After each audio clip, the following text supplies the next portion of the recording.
A Lucky Deal, or The Cutest Boy in Wall Street. Chapter 1.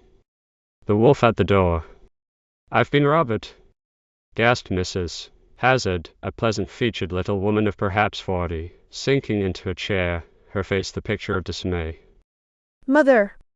exclaimed her daughter Annie, a slender, delicate girl of 15, who sat in a cane rocker, feather-stitching an infant's jacket with blue silk, a small pile of the unfinished garments lying in a box on a table before her. "What do you mean?" "The rent money is gone. I had it in this corner of the bureau, waiting for the agent, whom I expect at any moment. There were 2 5s and 5 1s. They are not here now. Where could they have gone? The money may have slipped under some article in the drawer, Mother," suggested the girl anxiously. "No, I have searched and turned over everything." "The money is gone. How are we to face this fresh misfortune?"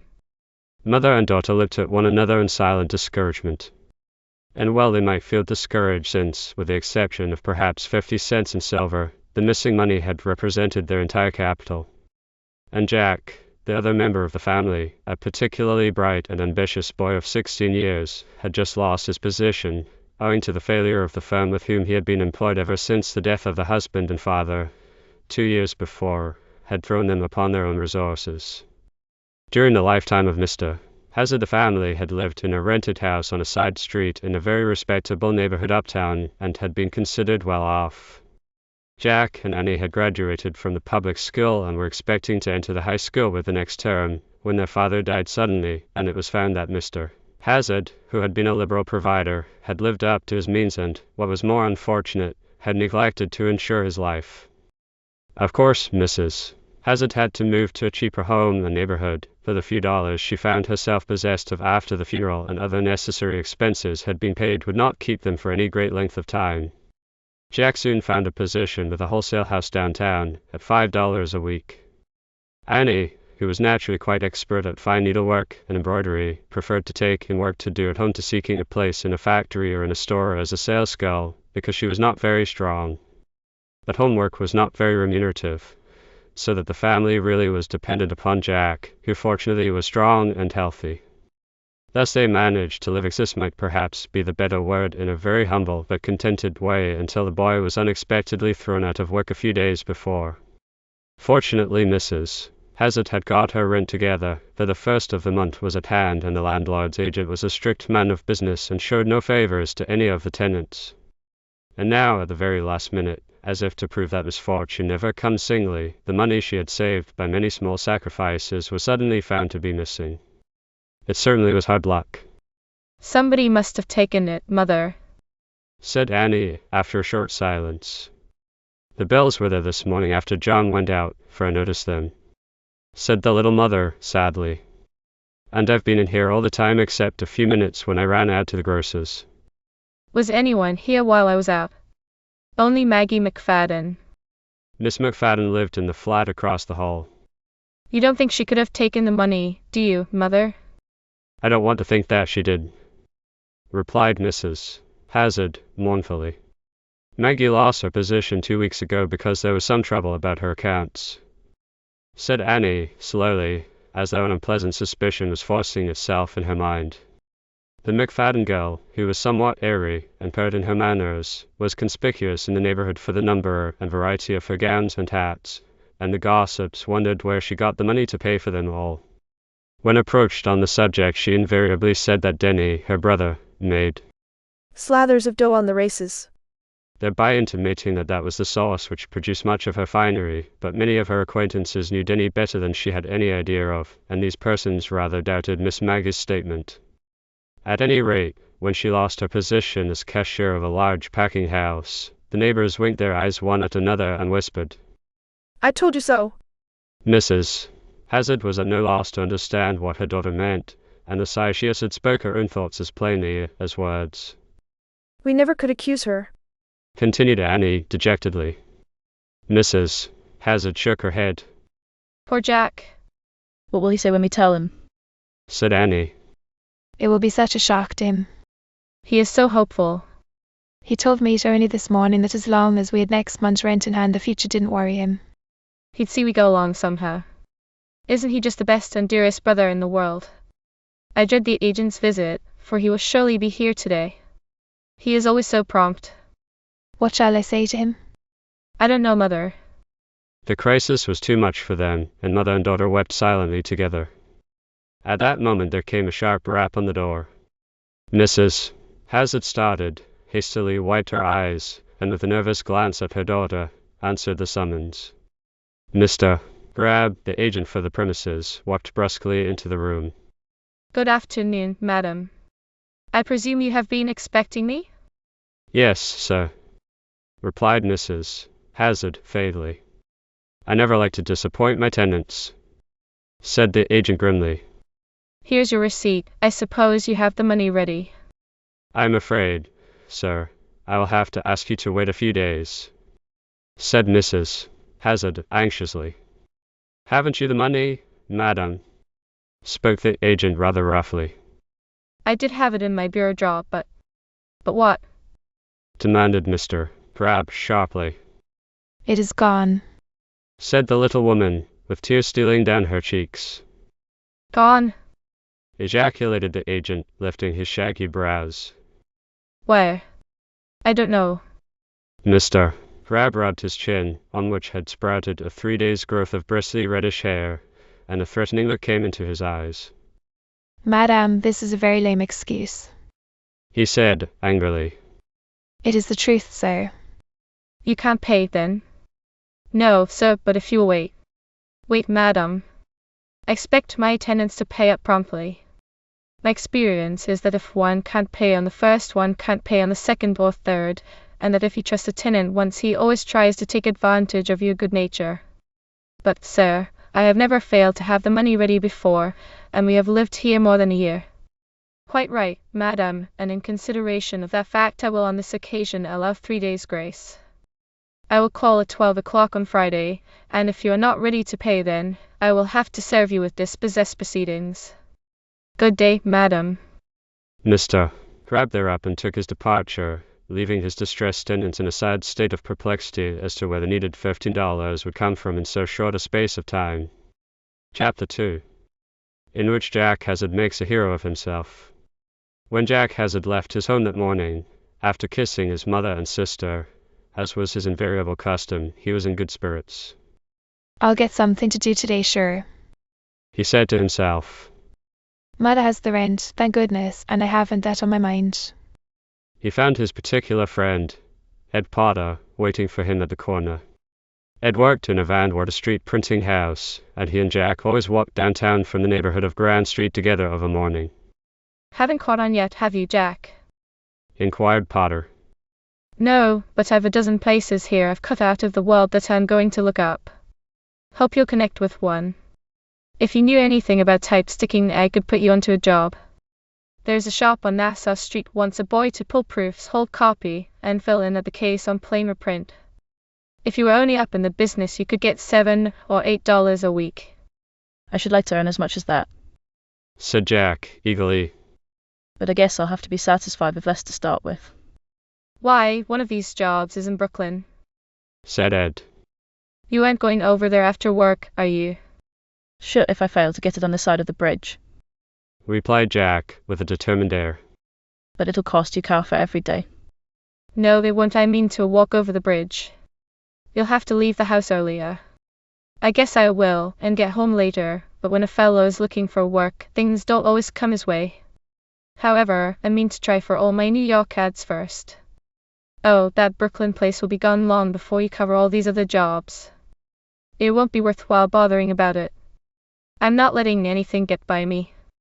Which showed that Jack Hazard was a persevering boy, and perseverance is one of the greatest factors of success through life. The two boys parted at the entrance to the freight elevator of the Van Water Street printing house, and Jack turned into Frankfort Street, crossed over to William, and began his daily hustle for work. At many places he found a crowd already collected before he arrived, and after waiting a short time failed to secure an interview, as some boy ahead of him got the job. One place the man wanted him to work every Saturday till 10 at night, and offered him the munificent sum of $3.50 per week, with a prospective raise of 50 cents at the end of 6 months. Jack refused this, as he believed he could do much better, and besides, he really could not afford to work for so small a sum.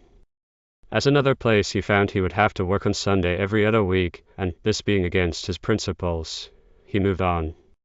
I'm afraid I'll have to strike that Brooklyn place after all, He said as he stepped out of a Water Street ship chandlery that had advertised for a bright boy and had taken a youth on trial an hour before. A fleet of canal boats was banked up against the wharves opposite, and Jack felt a strong temptation to hang around a little while and watch them take aboard and discharge their cargoes. But, realizing that this wasn't business, he turned away and hurried up the street. I might as well cross by Fulton Ferry. He mused. It'll save time, and time is money with me just now. Although the 3 cents made a hole in the dime he had brought with him to pay for his lunch, Jack received his change with his customary cheerfulness and walked on board the boat. It was 9:30, and the boy noticed that quite a number of passengers were on board as the boat pulled out from the dock and headed across the river. He leaned on the rail alongside a fine-looking old gentleman who held a little girl of 5 years by the hand while he pointed out various landmarks along the receding shore to a stylishly dressed lady who looked enough like him to be his daughter. Grandpa. Grandpa. Cried the child, tugging at the gentleman's hand. Yes, my dear. He answered, smiling down on her. Lift me. Yep, Pace. I want to see too. This old gentleman raised the little girl and seated her on the rail while he held her about the waist. She looked up and down the sun-kissed river in great delight. Isn't it beautiful, Mama? Yes, dear. Then she noticed Jack's admiring gaze. He thought she was the most charming little creature he had ever seen. She smiled in a friendly way, and then with some little hesitation held out one of her hands to him. He took it and shook it gently. You is a nice boy, ain't you? The old gentleman looked at Jack, and the lady smiled, while the boy himself flushed a little at the child's artless remark and the attention it had drawn to him. Oh. Isn't Dad high? Cried the girl, pointing at the central span of the Brooklyn Bridge. Yes, answered Jack. Just then the engine bell rang, and the boat stopped in midstream, while her whistle gave out several shrill toots. Another gong sounded, and the boat began to back and her head to swerve slowly down the river. Jack looked ahead as well as he could and saw part of a large freight float close aboard. Then came a sudden and violent shock that threw the passengers almost off their feet. The boy grabbed the rail, but the old gentleman went down on the deck, his arm slipping from the child, who went overboard with the shock. The lady, who had been thrown back several feet, gave a heart-rending scream and flew at the rail. Fanny, my darling. Oh, heaven, she is overboard. Save her. The little girl had struggled for a moment on the surface of the river and then sank out of sight. 1 or 2 men in the midst of the confusion ran to get life preservers, and everybody else, except Jack Hazard, seemed to be staggered by the calamity, and gazed out on the water with bulged eyes. But the boy never lost his head. Jack whipped off his jacket, mounted the rail, and leaped into the water. He struck out lustily for the spot where the child had gone down, and presently saw one little arm and a portion of her golden hair appear on the surface not far away. There she is, he murmured, and redoubled his efforts to reach her before she should go down again. But she went under again before he could seize her, and the plucky boy dived. Though encumbered by his clothes, Jack was so much at home in the water that he had little difficulty in following the descent of the bright-hued dress the child wore, and he had one arm about the unconscious little one in a brief space of time. Kicking out with all his might, he rose to the surface like a duck. A life preserver floated near. Resting the little girl's head on it, he pushed it before him toward the ferry boat, the rail and end of which were now black with excited people. Several deckhands were standing outside the folding guards with ropes in their hands, and the moment Jack was seen to be within reach, one of them flung his line so that it struck the water close to him. He seized the end with his disengaged hand, and the men began to pull him in at once. Less than 10 minutes from the time the girl was pitched into the river, Jack had her back on board and regained the deck himself. Dripping like a large Newfoundland, he was instantly surrounded by an admiring group of passengers loud in their commendations on his courage and presence of mind. At the same time, another throng gathered about the unconscious child, its well-nigh frantic mother, and the white-haired old gentleman. Come down into the boiler room, young fellow, spoke up a strapping deckhand. And we'll dry your clothes for you. And Jack, glad to get rid of the attentions of the crowd, followed his guide to the warm regions beneath the engine room. Hello. exclaimed a brown-faced stoker. Been overboard, eh? That's what he has. Said the deckhand. Then what'll put his name in the papers, Jim? Jumped overboard after a little gal that fell in from the rail where she was sitting when that barge run us afoul. Is that so? Cried Jim. Tip us your flipper, lad. You've got the real thing in you all right. Strip, young man. It won't take but a moment or two to take the moisture out of your clothes down here. I reckon you'll find it hotter than blazes afore you leave. It isn't every fellow would do what you did, Said the sweating coal-heaver admiringly. Oh, I didn't mind it, I'm a good swimmer. Said Jack, modestly. You ought to make a steak out of this. Said the man, hanging the dripping garments about to the best advantage. What do you mean? The little gal's people ought to be grateful enough to hand you out something handsome. If it's money you mean, Replied the boy, stoutly. I shouldn't accept a cent. You wouldn't? Gasped the man in surprise. Not a nickel. Why not? You're entitled to something. You ought to have a new suit of clothes, at any rate the best that can be bought. Jack was silent. Maybe you're well off and don't want nothing. Said the stoker, after giving the furnace a rake with a long iron implement. No, I'm not well off, but I don't take money for such a service as that. Well, you're a curious kind of chap. Replied the man, scratching his head and looking the naked but well-formed lad over from his head down. I'd take money mighty quick if 'twas me that's done the trick. I suppose you're too proud, eh? You don't seem to understand. Said Jack, who wished the fellow would talk about something else. Say, Came a voice down the stokehole. Send up that young fellow as soon as his things are dried. The gal's folks have been asking for him and want to see him bad. Chapter 3. In which Jack gets a job in Wall Street. What is your name, my boy?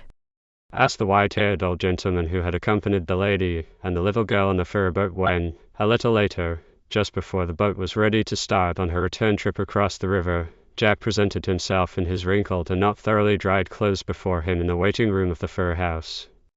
The little girl and her mother had been taken to a nearby hotel, in order that the child's garments could be removed. Jack Hazard. And my name is Seymour Atherton. Well, Jack, you have placed my daughter and myself under the greatest of obligations to you. You are a brave lad. Your courage and presence of mind saved the life of our dearest treasurer, and it would be utterly impossible for us to thank you sufficiently. I hope you'll not let that trouble you, sir. I'm glad to have been of service to you. Young man, it would trouble us a great deal more than you have any idea of if we did not make some little return that will show our appreciation of your gallant deed. But I don't want to be paid for doing my duty, sir. Objected Jack, with a flush. I'm not speaking about payment, my lad, in the sense you perhaps imagine. Such a service as you have rendered us is quite beyond monetary reward. Said the old gentleman, feelingly. But it is not impossible that we can do something in another way. I like your face. It is a bright one, stamped with energy and determination. You will make your way in the world, I have not the least doubt. It will do you no harm to have a friend at court, as the saying is. You must let us know you better. I've no objection to that. Said the boy, with a frank smile. That's right. Said Mr. Atherton cheerfully. Now, in the first place, you have almost ruined your clothes. It is only fair that you allow me to buy you a new suit at once. To this offer Jack made no objection. So he permitted the old gentleman to take him to a large furnishing goods store, where he was fitted out with new underclothes, shirt, tie, etc., and from thence to a clothing establishment, where one of the best suits was placed at his disposal, his own clothes being wrapped up and ordered to be sent to his home. Now you must come with me to the hotel and let me introduce you to my daughter and the little girl who owes you such a debt of gratitude, which when she grows older she will realize. Jack put up some little objection, but was overruled. I presume you are out on some business for the house with which you are employed, but if you will give me the name and address I will make it all right for you. Then Jack blushingly admitted that he was out of work, and had come to Brooklyn in search of a position which he had seen advertised. Indeed. Remarked the old gentleman. It will give me great pleasure to put you in the way of what you are in search, and at the same time give me an opportunity of knowing you better. How would you like to work in Wall Street? I should like it very much indeed. said Jack, eagerly. My son will need a messenger boy in a day or so, as the lad he is about to leave. You shall have the place. I will telephone to him from the hotel and secure the position for you at once. I thank you very much, sir. Said the boy gratefully. My mother and sister depend largely on me, and I am sorry to say that I really need a job very badly. I'm glad to know that I can be of use to you in so important a particular, said the old gentleman in a tone of satisfaction. Here we are. Let us go in. The first thing Mr. Atherton did was to get in communication with his son, a Wall Street banker and broker, and he had no difficulty in making good his promise to Jack. Then they went upstairs in the hotel to the room that had been temporarily engaged by Mrs. Bruce, which was the name of Mr. Atherton's daughter. Laura, dear, this is Jack Hazard, the boy who saved our little Fanny's life. You may remember he was standing near us at the time Fanny fell into the river. We will not repeat what Mrs. Bruce said to Jack. She felt as all fond mothers do feel under the circumstances, and expressed herself accordingly. She was deeply grateful for what the boy had done, as she brought him over to the bed where little Fanny lay covered up, waiting for her garments to dry, and made the child kiss him and say, Thank you, Jack. While it is very nice to be praised, and all that, for doing a plucky action, still our hero rather objected, on the whole, to be made a hero of. He was glad when the interview was over, and he was permitted to take his leave with a letter from Mr. Atherton in his pocket addressed to William Atherton, Wall Street. Accompanied with instructions to present same immediately. It was a vastly different boy that walked across the Brooklyn Bridge about 11 o'clock from the one who a couple of hours before had crossed the river on the Fulton Ferry. His thrilling adventure, with its attendant results, had left an indelible mark upon him. He seemed to have grown older and more manly all at once. Not only that, but was now assured of a position, and a good one, at that in a section of the city, and a business he had more than once regarded with envy. Will mother and sis be glad when I go home and tell them? He mused as he stepped out with unusual vigor and glanced around on the promenade with eyes that fairly brimmed over with happiness. Yes, I feel I've got the chance of my life, and if I don't improve it, my name isn't Jack Hazard. He found Wall Street without any trouble, and he saw that the offices of William Atherton were on the second floor. Is Mr. Atherton in? He inquired of a clerk. Yes, but he is engaged at present. What is your business with him? Please give him this letter. Any answer? Asked the clerk as he took it. I guess so. Replied Jack. Take a seat, Said the clerk, brusquely, and walked away. In a moment or two Jack was requested to walk into the private office, and there found himself face to face with a well-built, florid-complexioned man of perhaps 40, who pointed to a chair alongside his desk, and then regarded the boy keenly for a moment or two before he spoke.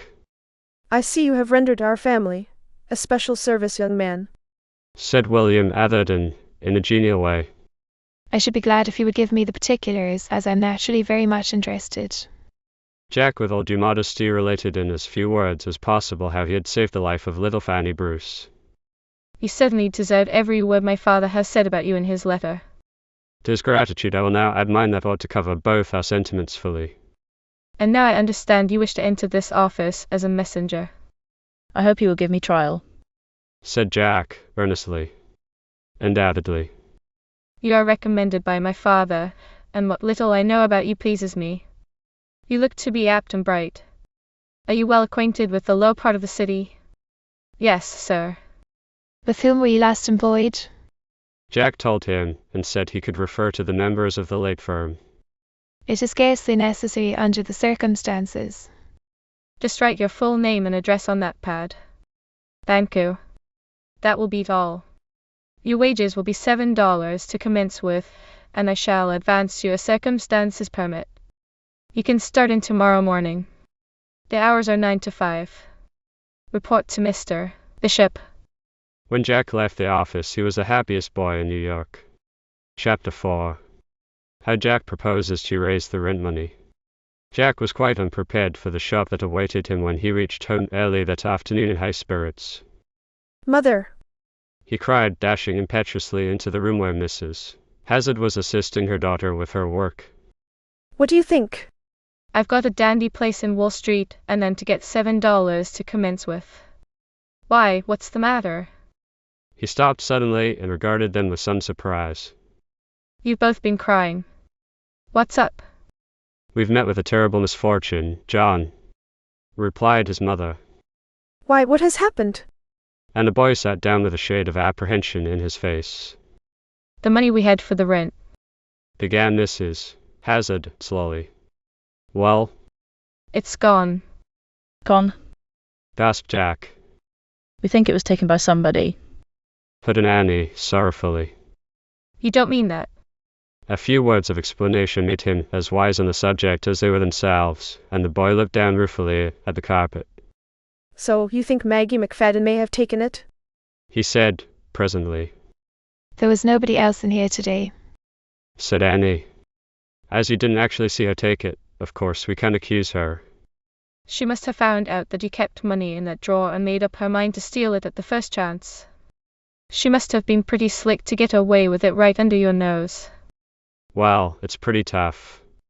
I never thought much of the McFaddens. Maggie isn't my style of a girl, and Denny, her brother, hangs round with a crowd that I wouldn't think of associating with. He blows in most of his wages on horse racing. Well, Mother, how are we going to pay the rent? That's what worries me.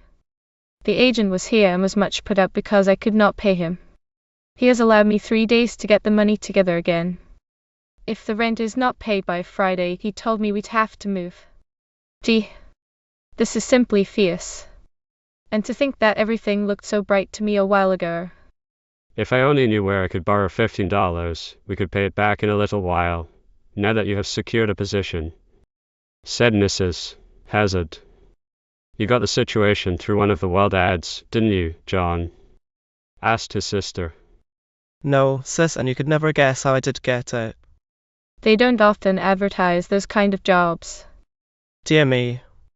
Said Annie, curiously. Do tell us how you got it then. Why, John? Interrupted his mother, in a tone of great surprise. Where on earth did you get those clothes? I didn't notice them till this moment. And she came over and examined his new suit closely. Why, it looks like an expensive suit. I guess it is, Mother. Laughed Jack. It was one of the best in the store. Oh, Jack, Cried his sister, eagerly. do tell us how you came to get it. Where are the clothes you had on this morning when you left home? I expect they will be delivered here sometime today. The fact of the matter is, I took a hasty bath in the East River. John, gasped his mother. What are you talking about? Whereupon Jack related his exciting experiences of the morning and how it had led to his getting the position of messenger in Mr. Atherton's office. Why? Exclaimed his sister excitedly. You'll have your name in the papers, and everybody will be calling you a hero. I hope they won't lose any sleep over the matter. I know I shan't. Well, the little girl would have been drowned only for you.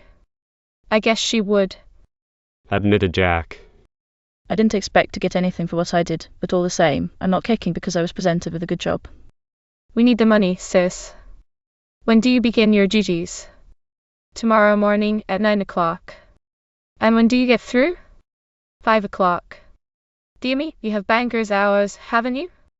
I'm satisfied. I should think you would be. Smiled his sister. Now, if we hadn't lost the rent money, I think we would all be perfectly happy. I don't see but that you'll have to let me pawn a few of your trinkets, Mother. Whatever I will lack to make up the full amount I may be able to borrow from Ed Potter. If he's got it, he'll let me have it right off the reel. I've always had a horror for a pawn shop. Said Mrs. Hazard, with a little shudder.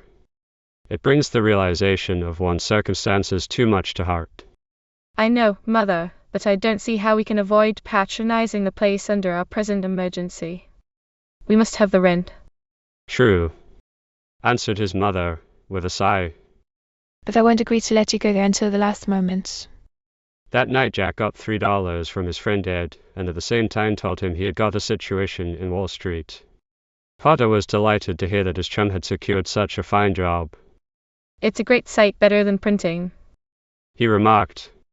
I hear the men in our office every day say the trade is going to the dogs on account of the machines. How is that? Asked Jack.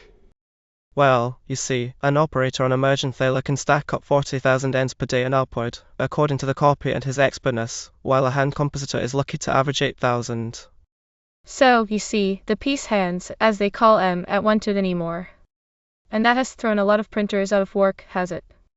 Rather. And how do they make a living then? Some of them don't. However, there's a relief fund for union men that helps 'em out. Many of the old piece hands have turned to be jobbers, and some of them have got to be proofreaders. I'm getting tired of the business myself, so if you hear of something that you think I could tackle, I'm ready to make a change. I'll keep my eyes open, Ed. I'd like to have you down on Wall Street with me. Hello, Jack Hazard, exclaimed another boy, a mutual friend of both, named Wally Gray, joining them on the corner. How does your head feel? Why, how should it feel? Asked Jack, in surprise. I thought it looked kind of swelled. Grinned Wally. What are you giving me? I suppose you know all about it. Wally said to Ed. About what? Why, Jack, of course. What are you talking about? Hasn't he told you what he did this morning? Say, Jack. Asked Ed, in a puzzled way. What is Wally barking about? And you haven't read tonight's World or Journal? Continued Wally, grinning. No, I came out a little while ago to get the sporting edition, as I'm a crank on baseball. Then run over to the stand and buy one, and I'll show you something that'll surprise you. Hold on, you needn't. Here's a boy with a bunch of them. Ed bought a paper. Wally grabbed it and presently pointed out an article the nature of which Jack knew fully, for he had bought an earlier edition of 2 afternoon papers for his mother and sister. It was a pretty correct account of the rescue of little Fanny Bruce, daughter of George Bruce, of Chicago, and granddaughter of Seymour Atherton, a retired New York stockbroker, who had fallen from a Fulton ferryboat into the East River, by a lad of 18, named Jack Hazard, who lived at No. 80 Street. Gee whiz. Exclaimed Ed, with bulging eyes. Was that really you? Jack grinned. You never said a word to me about it, and we've been standing here half an hour. Said Potter, in an injured tone. I didn't feel like blowing my horn on the subject, and I knew you'd see the account in the paper after you'd gone over the baseball news.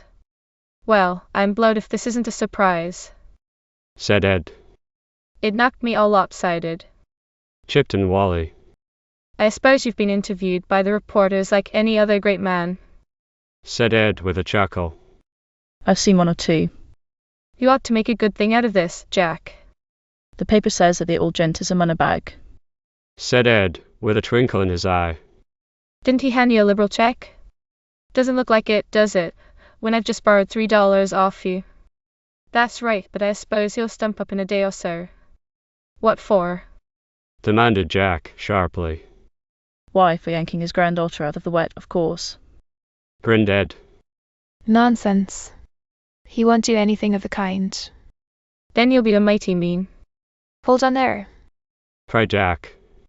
He's done all I would accept. He got me my job, and I'm perfectly satisfied. That's something, of course, but you'll have to work for all the money you'll get out of that. He might have given you a nice present also. He presented me with a new suit of clothes. What's that? Didn't you get your own soaked? Well, I'm not kicking, so I guess we'll talk about something else. A few minutes later the 3 boys parted company. Chapter 5. How Jack adds another feather to his cap.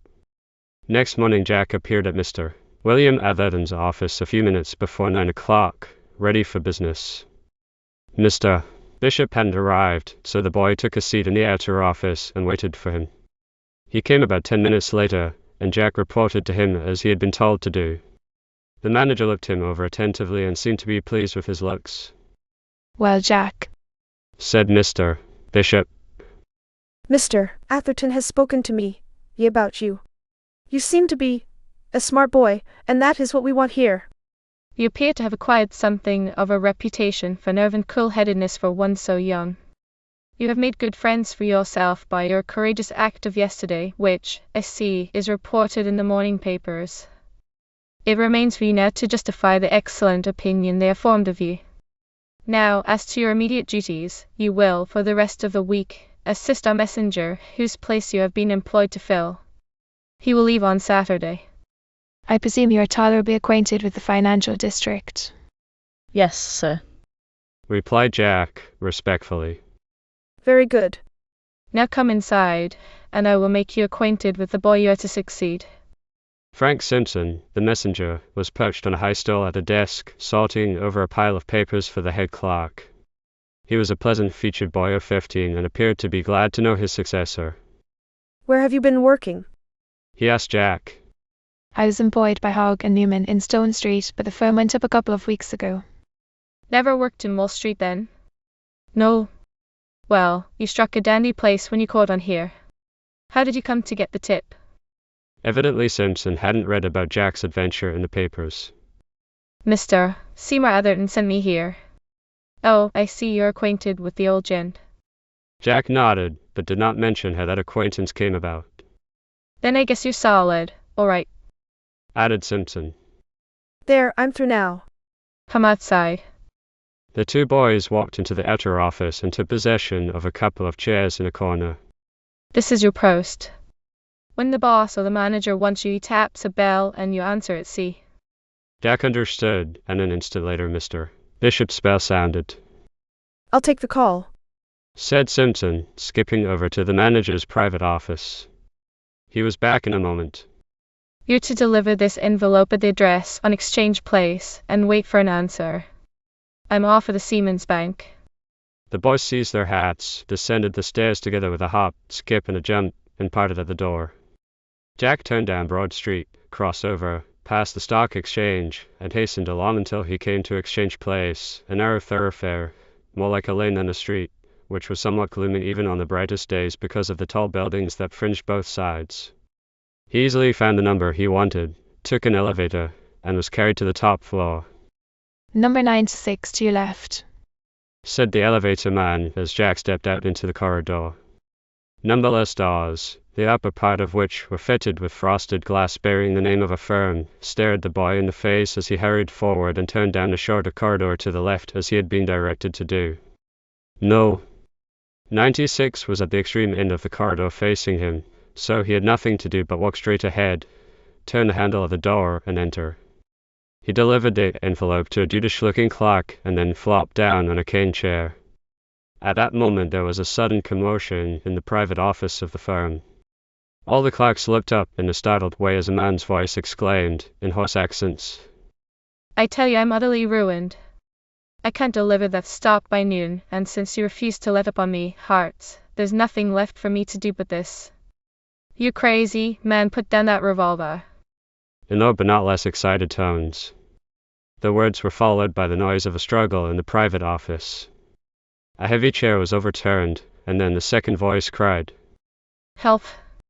Every one of the clerks dropped his pen and started for the little door marked Private. But before one could reach it, the door flew open with a bang, and a big man, wild-eyed and disheveled, appeared, struggling to shake off the hold of a smaller man with a sharp cast of countenance, who had a firm grip on his right arm, in the hand of which was grasped a cocked revolver. I tell you I will do it. Cried the large man, in frenzied tones, making a violent effort to free himself. He swung Hearts, who was the head of the firm that occupied the offices, around as if he had been a feather, flooring three of the clerks, who went down like so many corn stalks before the sweep of the old-time scythe. And Hearts, losing his grip, went on top of them. The big man, then rushing clear of the group, raised the revolver to his head. But Jack, who had jumped to his feet at the commencement of the rumpus, divining his intention, cleared the rail at a bound and grabbed his arm just as he pulled the trigger.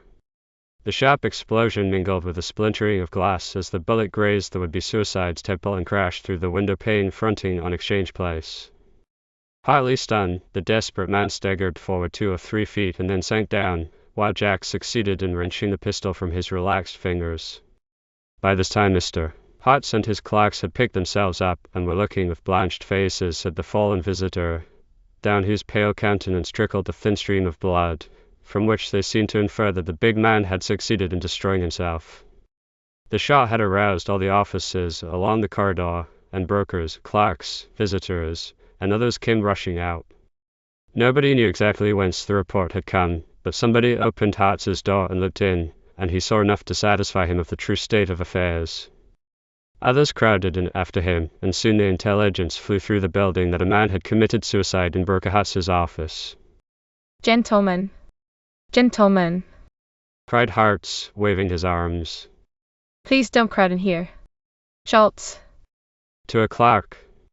Telephone to the precinct station for an officer and a doctor. Gentlemen, I beg of you to stand back.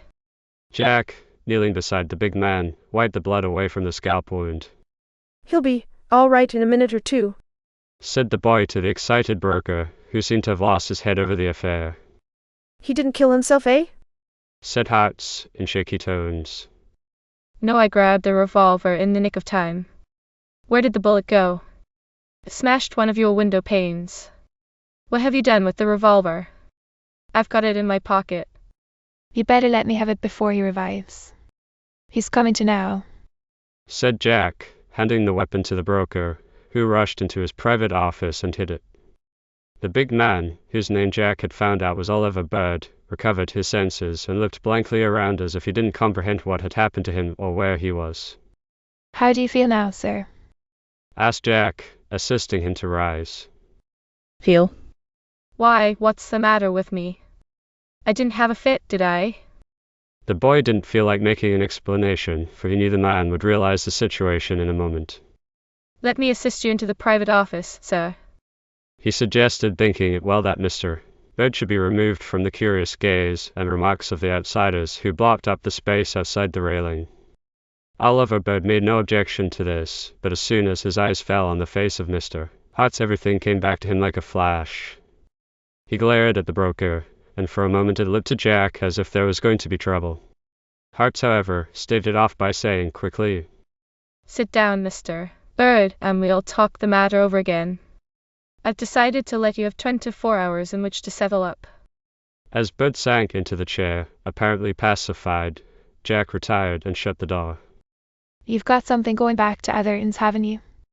He said to the Jude clerk. Upon my word, I don't know what I did with that envelope you brought. This excitement knocked it out of my mind.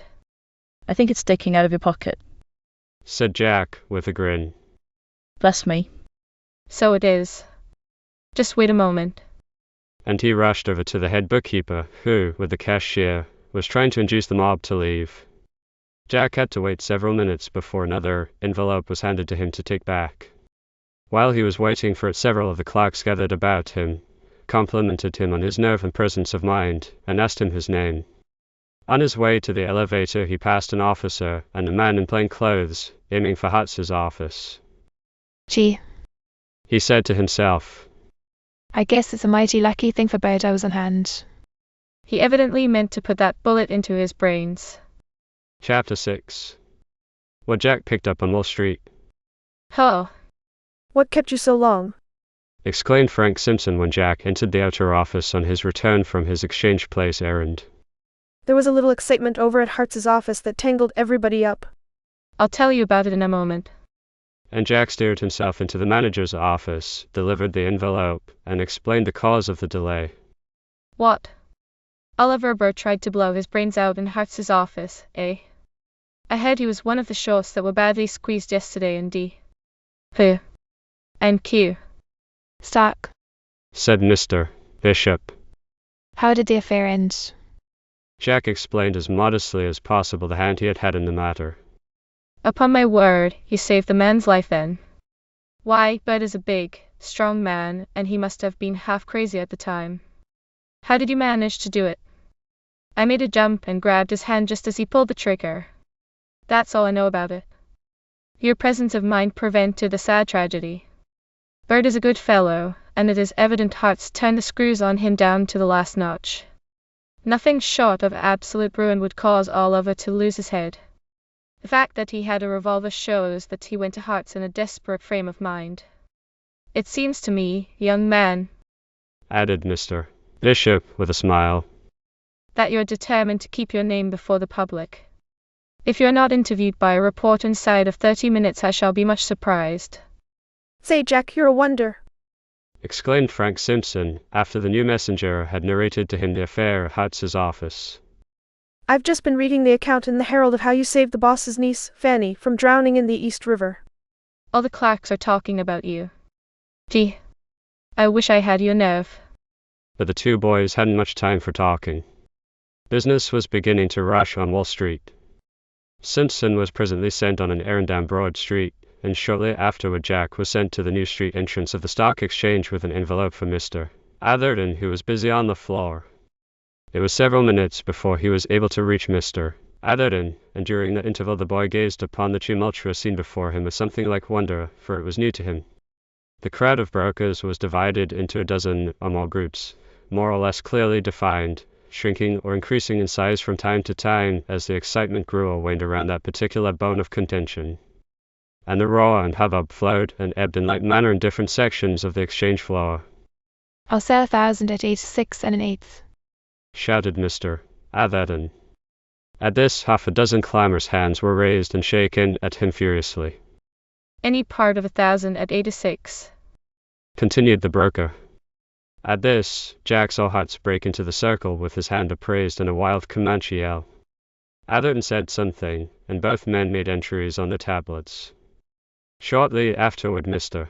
Atherton withdrew from the bunch, and then Jack saw his opportunity to deliver his message. He received several slips in return, with orders to hurry back to the office. Simpson was out, and he had no chance this time to warm the seat of the chair, for Mr. Bishop sent him out again immediately. And he was kept on the go with scarcely a chance to swallow a cup of coffee and eat a sandwich, until after the exchange closed, at 3 o'clock. Mr. Bert has been here inquiring for you, Jack, said Mr. Bishop, as the lad laid the firm's bank book on his desk after making the day's deposit. He wants to see you at his office. You had better run over now. All right, sir. And the lad passed out into the street again. As he approached the entrance of a certain prominent trust company, he noticed a large envelope lying on the pavement. 3 or 4 persons passed it by, and one of them actually trod on it.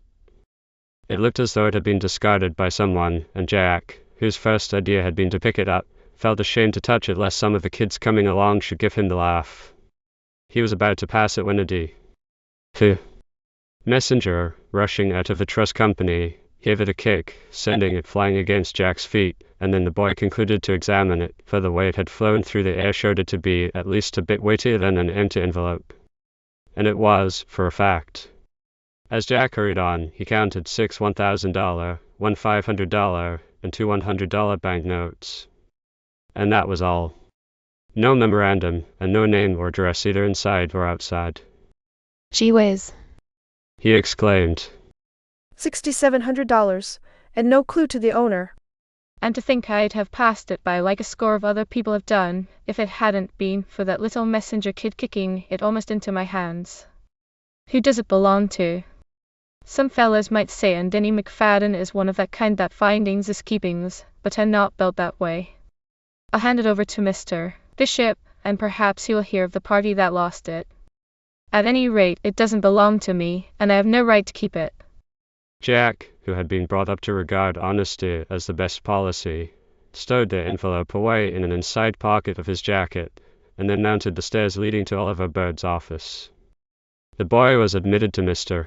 Bird's inner sanctum, and the big broker no sooner recognized him than he jumped up from his desk, and, seizing him by both hands, shook them warmly. By George!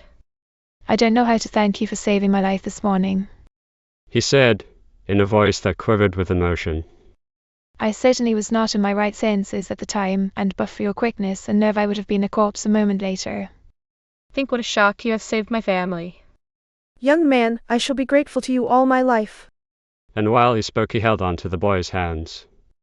All I can say, Mr. Bird, is that I am glad I happened to be on hand, said Jack, frankly. I hope you won't worry about what you owe me. I'd have done the same thing for anyone else under the same circumstances.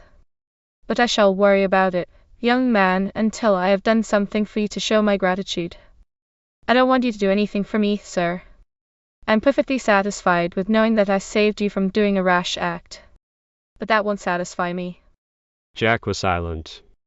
Mr. Bishop told me that you're the boy who saved Mr. Atherton's little niece from drowning yesterday morning.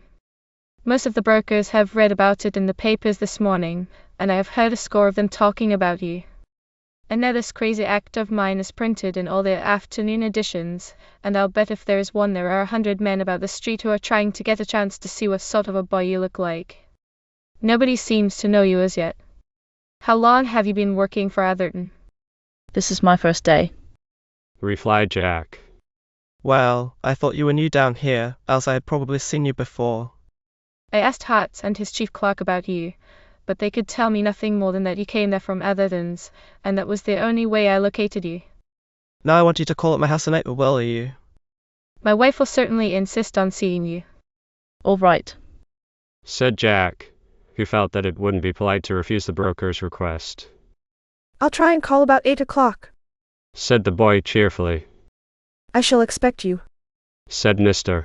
Bird, shaking him again warmly by the hand as Jack bade him goodbye and left. On his return to the office, Jack asked Mr. Bishop if he could see him for a moment. Certainly. Replied the manager. I wish to put this in your hands till it is claimed by the rightful owner. Said the boy, handing Mr. Bishop the envelope with its precious contents. Why, where did you pick it up? Asked the astonished manager after he had counted the bills. On Wall Street, the side of the Blind Trust Company. Mr. Bishop looked at him earnestly. I don't want any greater evidence than this that you are a thoroughly honest lad. He said, emphatically. Mr. Atherton will be greatly pleased to hear of this. It would certainly be a great temptation for many boys, and for that matter, many men, to hold on to this money and say nothing about it, the more especially as there is nothing either on or inside the envelope to identify the owner. I will be glad to attend to the matter. As the amount is a large one, it will probably be advertised for at once. Whatever reward is offered, it will of course be quite right for you to accept. Mr. Bishop deposited the envelope, just as it was, in the office safe, and soon afterward the office closed for the day, and Jack started to walk uptown, stopping on Vanwater Street for his chum, Ed Potter, who got away at 5:30. Chapter 7, in which Jack restores the oblong yellow envelope and its contents to its owner. Of course Jack had a budget of interesting news to tell his mother and sister at the supper table at night. Oh, Jack. How could you do it? Exclaimed Annie when he described how he grabbed the loaded revolver just as Oliver Bird fired it. Well, sis, I never stopped to consider what I did it. The whole thing was over in a moment. And you actually saved the man's life? Mr. Bird is sure of it, and that's the way the evening papers put it, so… What? Is it printed in the paper? Let me see. Cried his sister, excitedly. Jack pointed out the article to her, as she began to read it with a great deal of interest. But that isn't all that happened to me. Grinned the lad, with his mouth full of Irish stew. I should think that was enough for one day, John. Said his mother, smiling. I found an envelope with a wad of money in it. Jack Hazard, you don't mean it. Cried Annie, dropping the paper at this startling bit of intelligence. I don't usually say what I don't mean, sis. You really and truly did find some money? How much? You promise you won't faint? What nonsense. Mr. Bishop and myself both counted it. It amounted to $6,700. Mother and daughter both held up their hands in amazement. Why, that's a fortune. It would be to us, but probably the man who lost it considers such an amount a mere bagatelle. Did you find the owner? No, there was nothing in the envelope to identify the person to whom the money belonged. Mr. Bishop says we may expect to see it advertised for probably tomorrow morning. Surely you will get something for returning the money. Said his sister. I shall be satisfied if I get $15, so Mother can pay the agent Friday. You ought to get a great deal more than that. A good many people would keep that money had they found it in the way you did. You ought to get at least $100. Well, if I'm offered 100 I shan't refuse it, sis. You and Mother need a new dress each, and I should like to get them for you.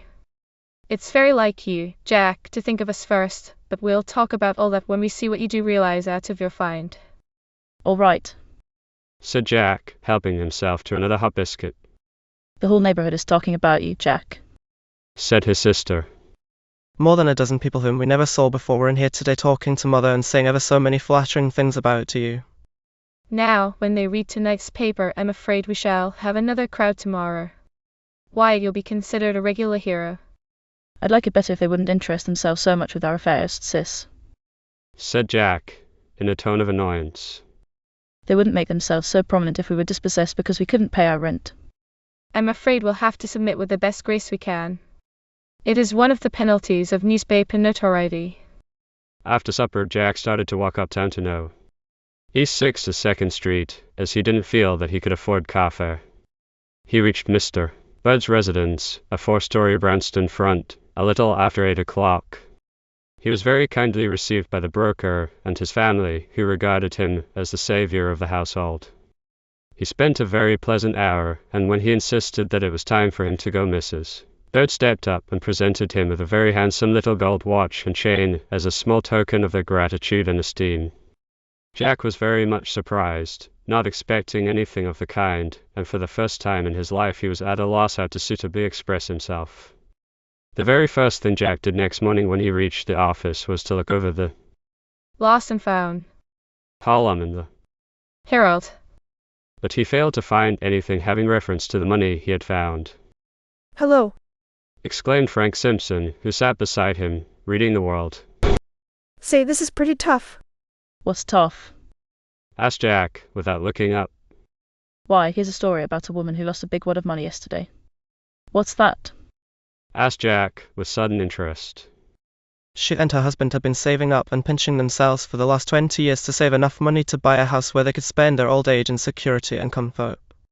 They did buy a house, but the city took it on evaluation because it stood in the way of the new bridge, and they received $6,700.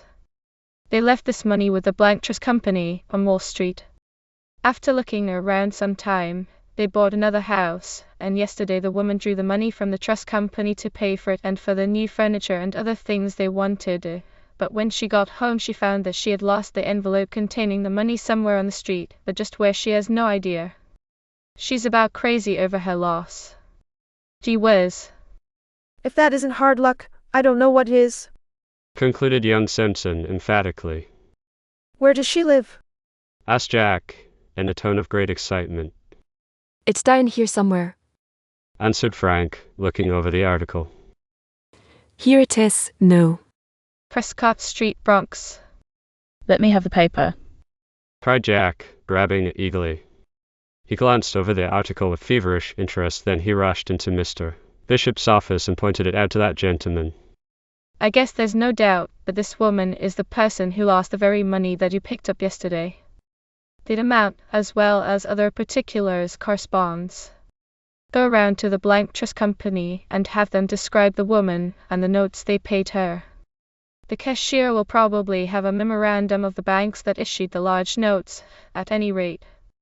If the list corresponds with those in the envelope in the safe, you had better take the package up to the address given in the World, and if the woman can describe the money with reasonable accuracy and her description coincides with that furnished by the trust company, you will be pretty safe in restoring to her the sum she lost. I am very glad, for the poor woman's sake, that you were the one who found her money. Jack followed the manager's suggestions, and the result was that they were both satisfied they had located the rightful owner of the $6,700. Start right up there now, Jack, and get back as soon as you can. Said Mr. Bishop.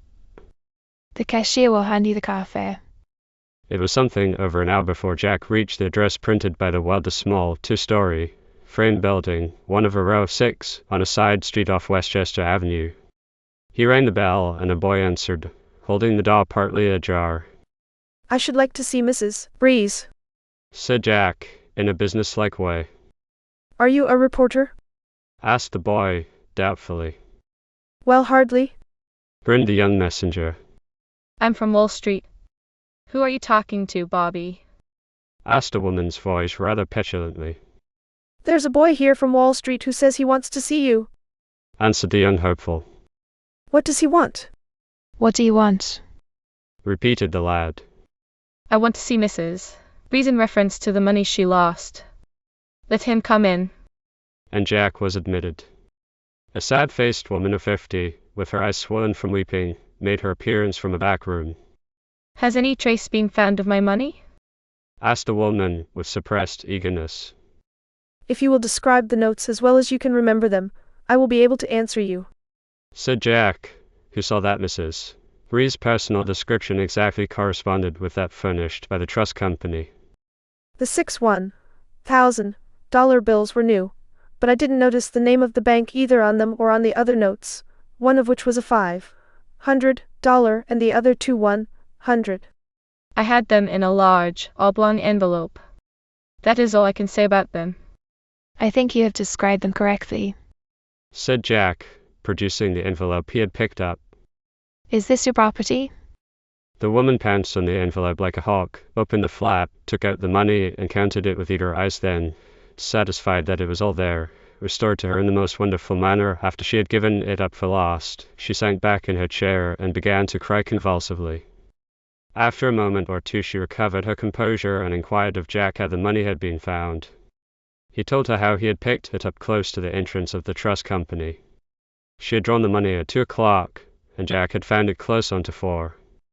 It seemed incredible that an envelope containing such a large sum of money could have laid on the sidewalk of a prominent thoroughfare like Wall Street, glanced at and walked over by many people, and yet no one had had the curiosity to pick it up.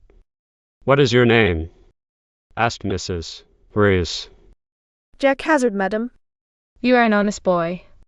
I am sure you have a good mother and that she is very proud of you. This money you have returned to me is the savings of our entire life. I don't like to think what the result might have been if it had been lost for good and all. As testimony of our gratitude, I want you to accept these 2 bills. And she offered Jack the $200 notes. No, ma'am. Said the boy. I couldn't think of taking so much money from you.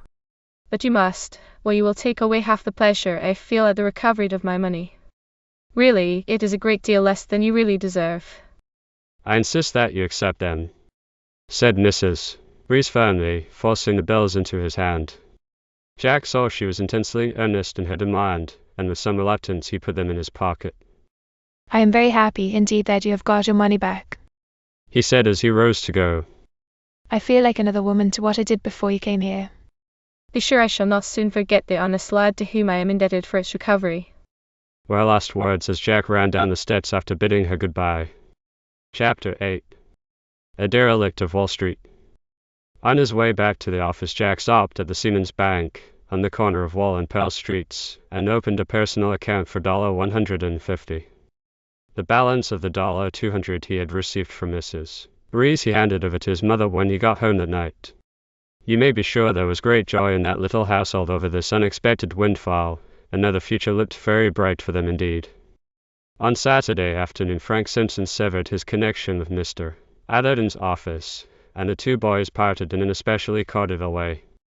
Nothing of any moment occurred during the next 3 or 4 months to interrupt the regular routine of Jack's duties.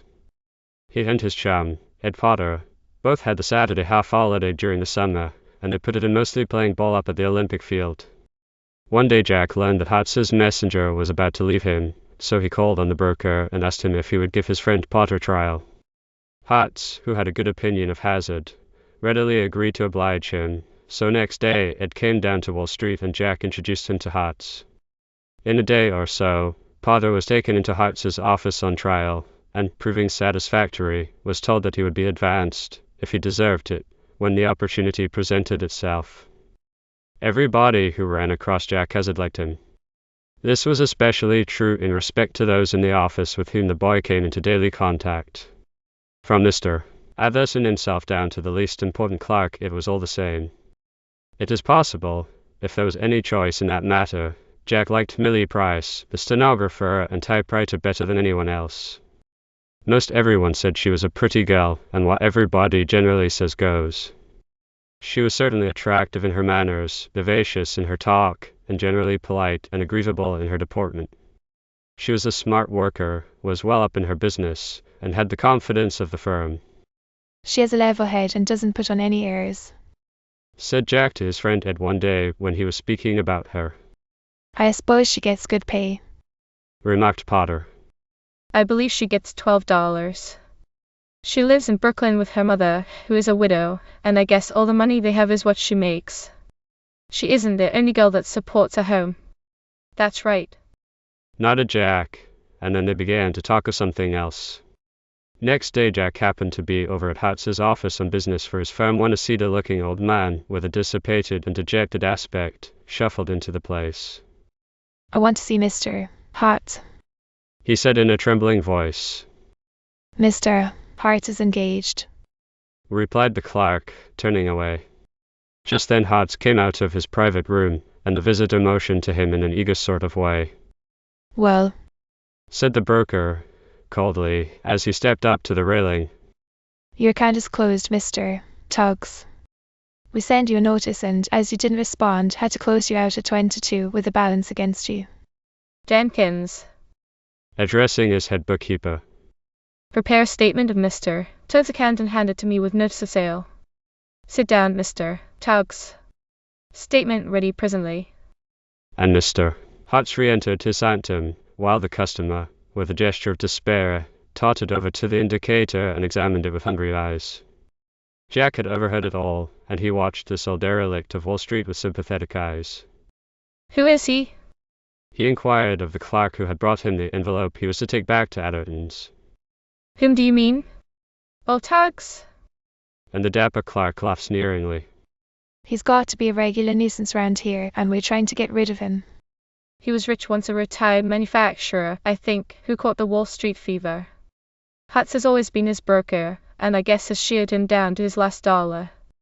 At any rate, he used to shovel the dough in at a comfortable rate, but somehow or another he was nearly always on the wrong side of the market, and of late his investments haven't amounted to shucks. Besides, he's taken to drinking, and has grown so disreputable in his looks that the boss doesn't care to have him around anymore. This last deal of his was 200 shares of Lebanon and Jericho, which he bought on a 10% margin, as usual, for a rise, and I guess it took his last dollar. It's fair stock, but fluctuates a good deal. After he bought it, it went to 36, when he should have sold out. But he didn't expect it would go higher, of course, like all the lambs. Then it began to drop, and ever since it's been below 32 he's been on the anxious seat. With a grin. He'd drop in a dozen times a day and ask questions about it. He gave us all a pain, so I guess Hutz thought it was time to choke him off. He couldn't close him out unless the stock went down 10%. Said Jack. Of course not. Replied the clerk. But it got pretty close to the danger mark day before yesterday, and we sent him a demand for more margin. And he couldn't produce? He didn't. Just before the exchange closed, Lebanon and Jericho touched 22. And Mr. Hart sold him out? Not at all. Hart had something else to do than thinking about that measly little transaction. But I heard him tell the man he had closed him out at 22. Persisted Jack. Well, Said the clerk, with a wink. There are more ways than one of killing a cat. The boss saw a chance of getting rid of an undesirable customer when he noted that the stock had touched 22, though the last quotation, a few minutes later, was 24 3/8. He simply made an arrangement this morning with another broker and told Jenkins to make an entry of the transaction as having occurred yesterday and to report him closed out at 22C. That's done every day. Nodding goodbye to Jack. The boy understood, and his lip curled at the meanness of the transaction, though the steal was small. Not only that, but Jack knew that most reputable brokers, in a case where a man had been a good customer of the house, would sooner have strained a point in his favor than have worked the squeeze game against him. But Hutz wasn't accustomed to do business in that way. I'm dead sorry for the poor old fellow, murmured Jack, turning to leave, just as Jenkins came over and thrust the statement into Tug's trembling fingers. The old fellow looked at it blankly. I believe it's all a lie. He said hoarsely. I don't believe Hearts has sold my stock at all. It touched 22, and he reports it sold at the lowest price, though it rose immediately to 24 3/8. They credited on my account at 22, and it is now 30, and they steal a profit to themselves of over $800 and cast me out the beggar. It closed at 22 3/8 and opened at 22 5/8. It is infamous. But what can I do? I am ruined. I am helpless. I am utterly at the mercy of this man. He is rich with the money he has taken from fools like me, and yet he will not help me. Jack listened to his ravings in silent pity and held the door open for him to totter out. Later in the day, just after the exchange had closed, Jack ran across Tugs again on Wall Street, coming out of an office building with a bundle in his hand. He looked more despairing than ever, if that could be possible. He stood for several minutes, looking up and down the thoroughfare as if not knowing which way to go. Then he started across the street, staggering like a drunken man, just as an express wagon came swinging along at a rapid rate. Jack sprang forward just in the nick of time to save him from being trampled on by the horses. We're in thunder, are you going to? The driver yelled at him in an angry tone. Tugs took no notice of the remark. Indeed, he seemed hardly conscious that he had just escaped a grave peril. He stood swaying to and fro in Jack's grasp like some scarecrow that had come from a cornfield. "Let me help you across," said the boy. Tugs looked at him with lackluster eyes and stepped out as Jack pulled him along by the arm. Where are you going? Asked Jack, after he had landed him on the sidewalk. I don't know. Said Tugs wearily. "I guess you'd better go home, hadn't you?" Suggested the young messenger. "Home," muttered the old man, in an absent kind of way. Where do you live? Asked Jack curiously. The boy had to repeat the question before he learned that Tugs was stopping at the Mills House, that haven for derelicts of all ages and conditions. "Gee," thought the young messenger. "if he was a retired manufacturer once, he's sunk pretty low." I guess Wall Street has much to answer for. Chapter 9. Jack's first investment. The old man dropped his package on the sidewalk, and the string becoming undone, the contents were spilled out. Jack stooped down to pick them up and found they were certificates of some kind of mining stock he had never heard of. Each one represented 500 shares of the Gopher Gold Mining Company of Bullfrog, Nevada. At the sight of them, Tug seemed to brighten up a bit. Do you want to buy them? He asked, eagerly. "What are they worth?" Asked Jack, smiling at the idea of a messenger boy being able to acquire even 500 shares of any reputable mining stock. "Millions!" exclaimed the old man. "That settles it," thought the boy. "He's crazy, sure." Why don't you sell them to somebody that's got the money to pay for them? You look as if you needed the cash. Said Jack, aloud. Nobody will buy them. Replied Tugs, sadly. Why not? I don't know. They can't have a market value then. The company says they're worth 10 cents a share. I paid 3 cents for them more than a year ago. Perhaps the company will buy them in, then. Suggested Jack. I don't know. Their office is in Denver. Why don't you write to the company?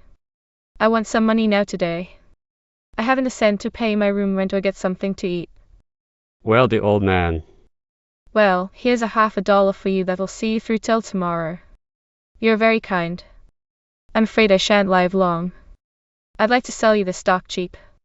There's 5,000 shares, and you can have it for $100, or even 50, if you haven't so much as that. Someday it will be valuable.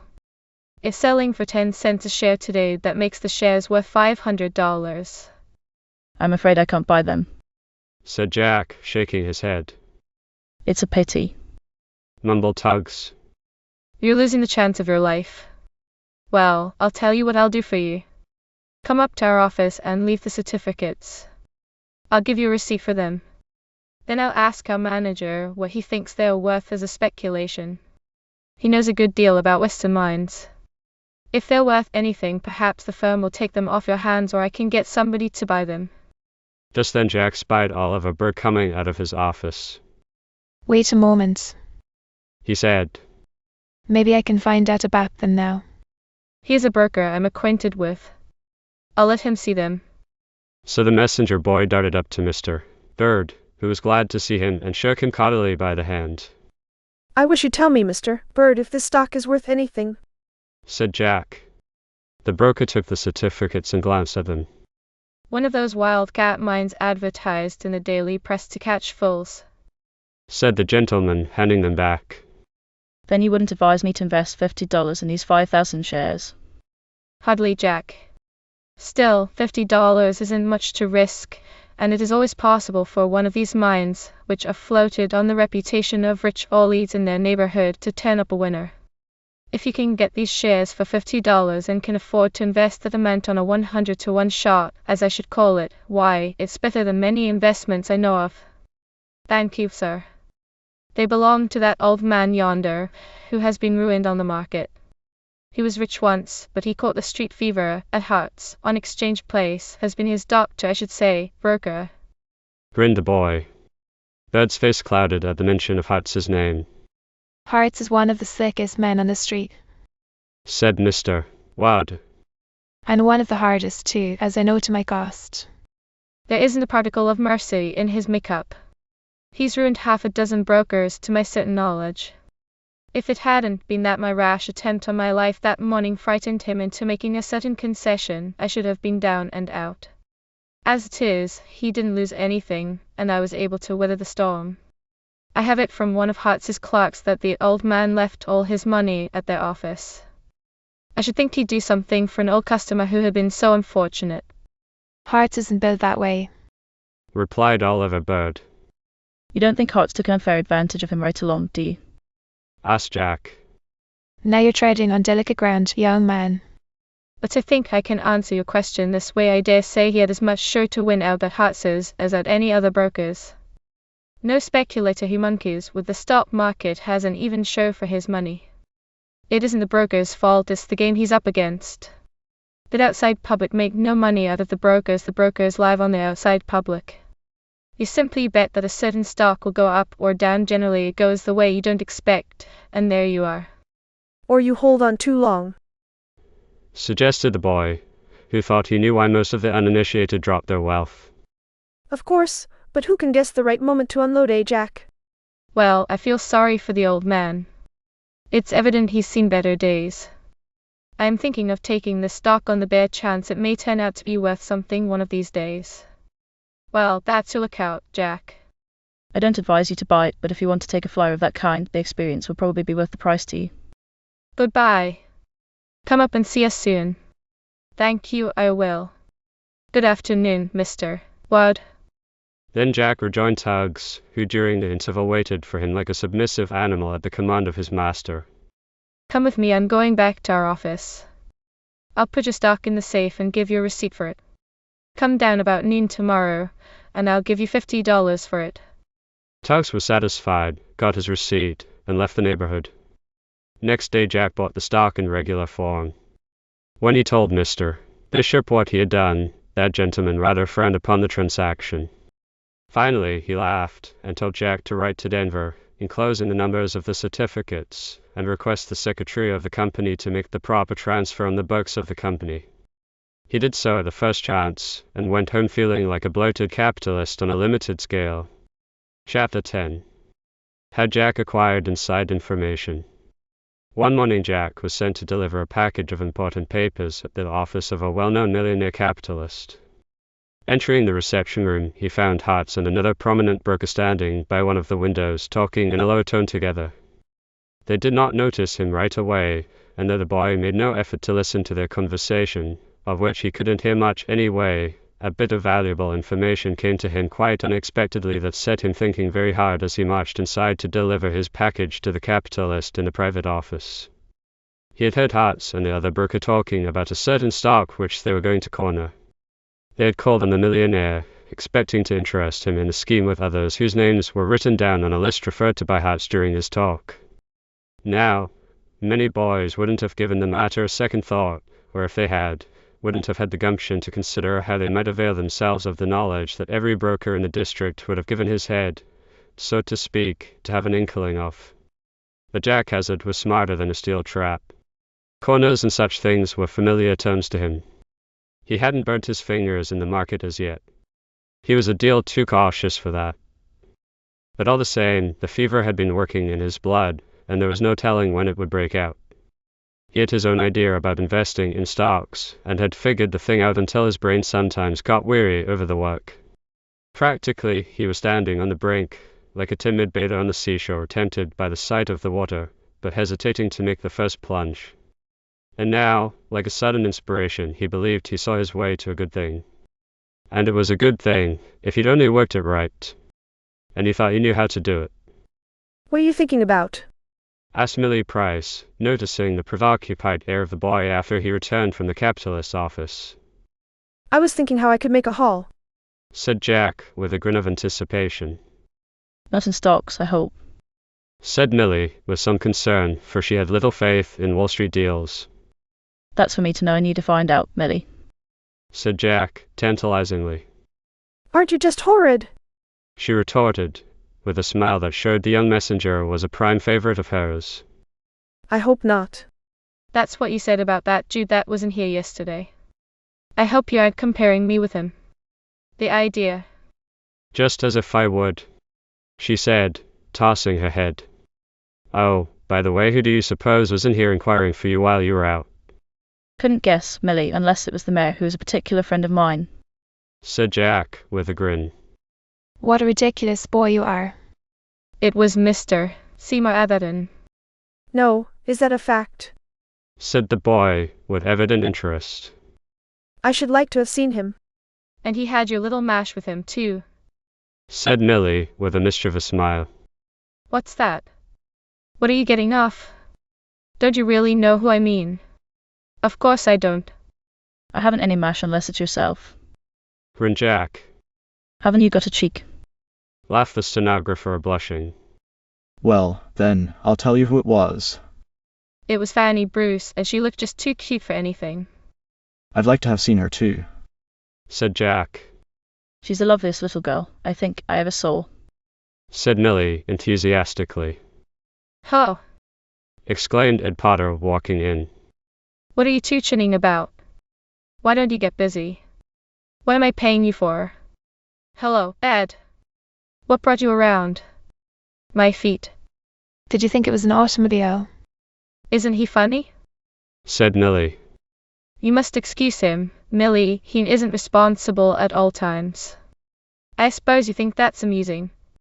Growled Ed. Say, Ed, I want to see you a moment, said Jack, walking over to a window. Well, look at me, I'm on exhibition for the time being, snickered Potter.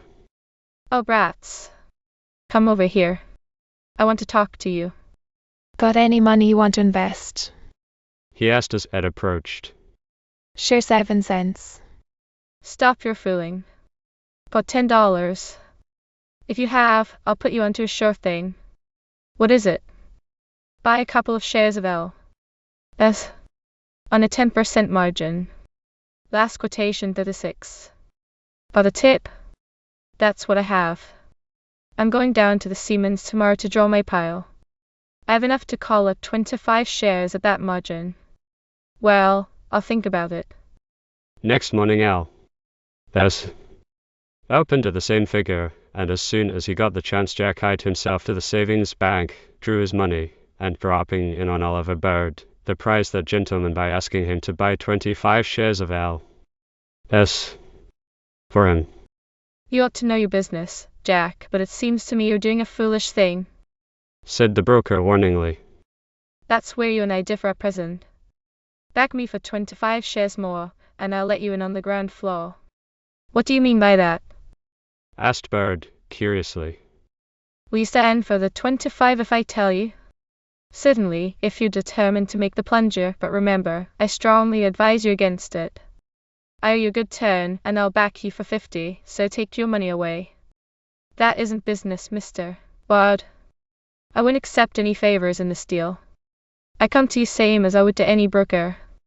I'll sell your share and my tip for a 10% margin on 25 shares of L.S.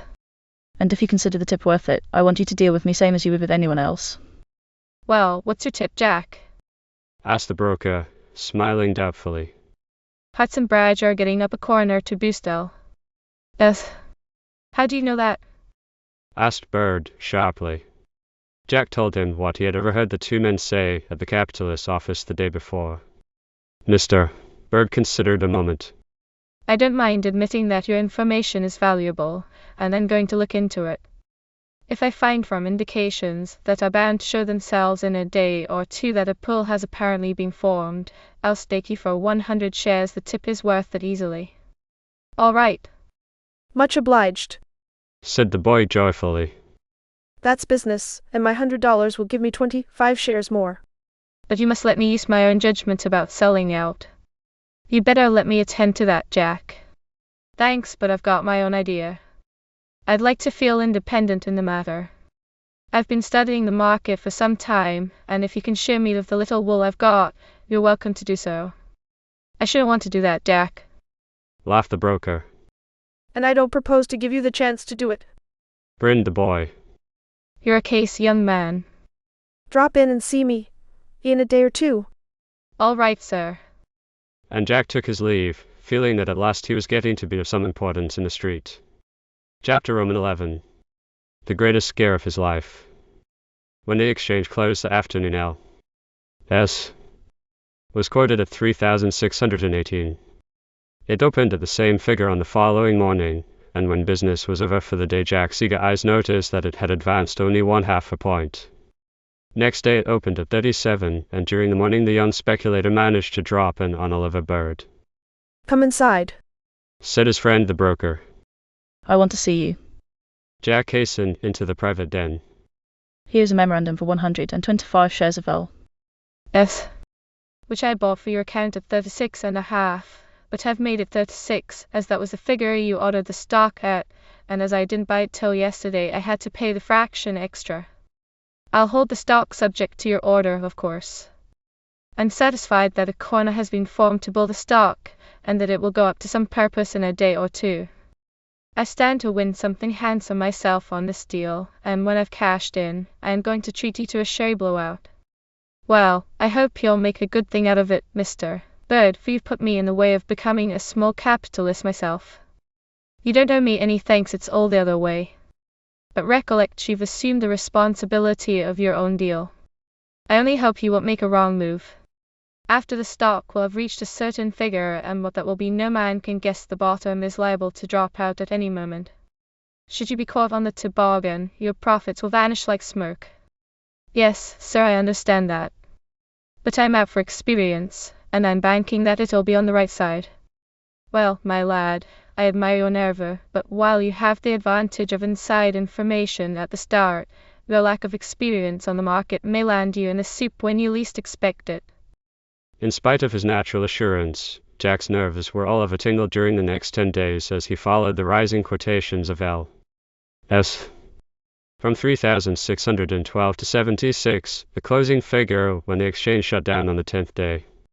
Several times he had actually been on the point of ordering the big broker to sell him out, but he hesitated at the golden prospect of a higher market. With a syndicate probably backed by millions behind it, it will surely go to par. He reasoned with boyish enthusiasm. He was assailed by the same fatal temptation that has ruined thousands on the very brink of a successful coup. Twice Jack had received a hint from Mr. Bird, the last a strong one. He considered them, and then decided to hold on a while longer. Say, Jack, what's the matter with you? You're as nervous as an old woman, said Ed as they were on their way home on the afternoon of the day the stock touched 76. I? returned the lad, with a queer sort of laugh. I didn't notice it. Sure you are. What's up? You aren't thinking of running off with Millie Price and getting married, are you?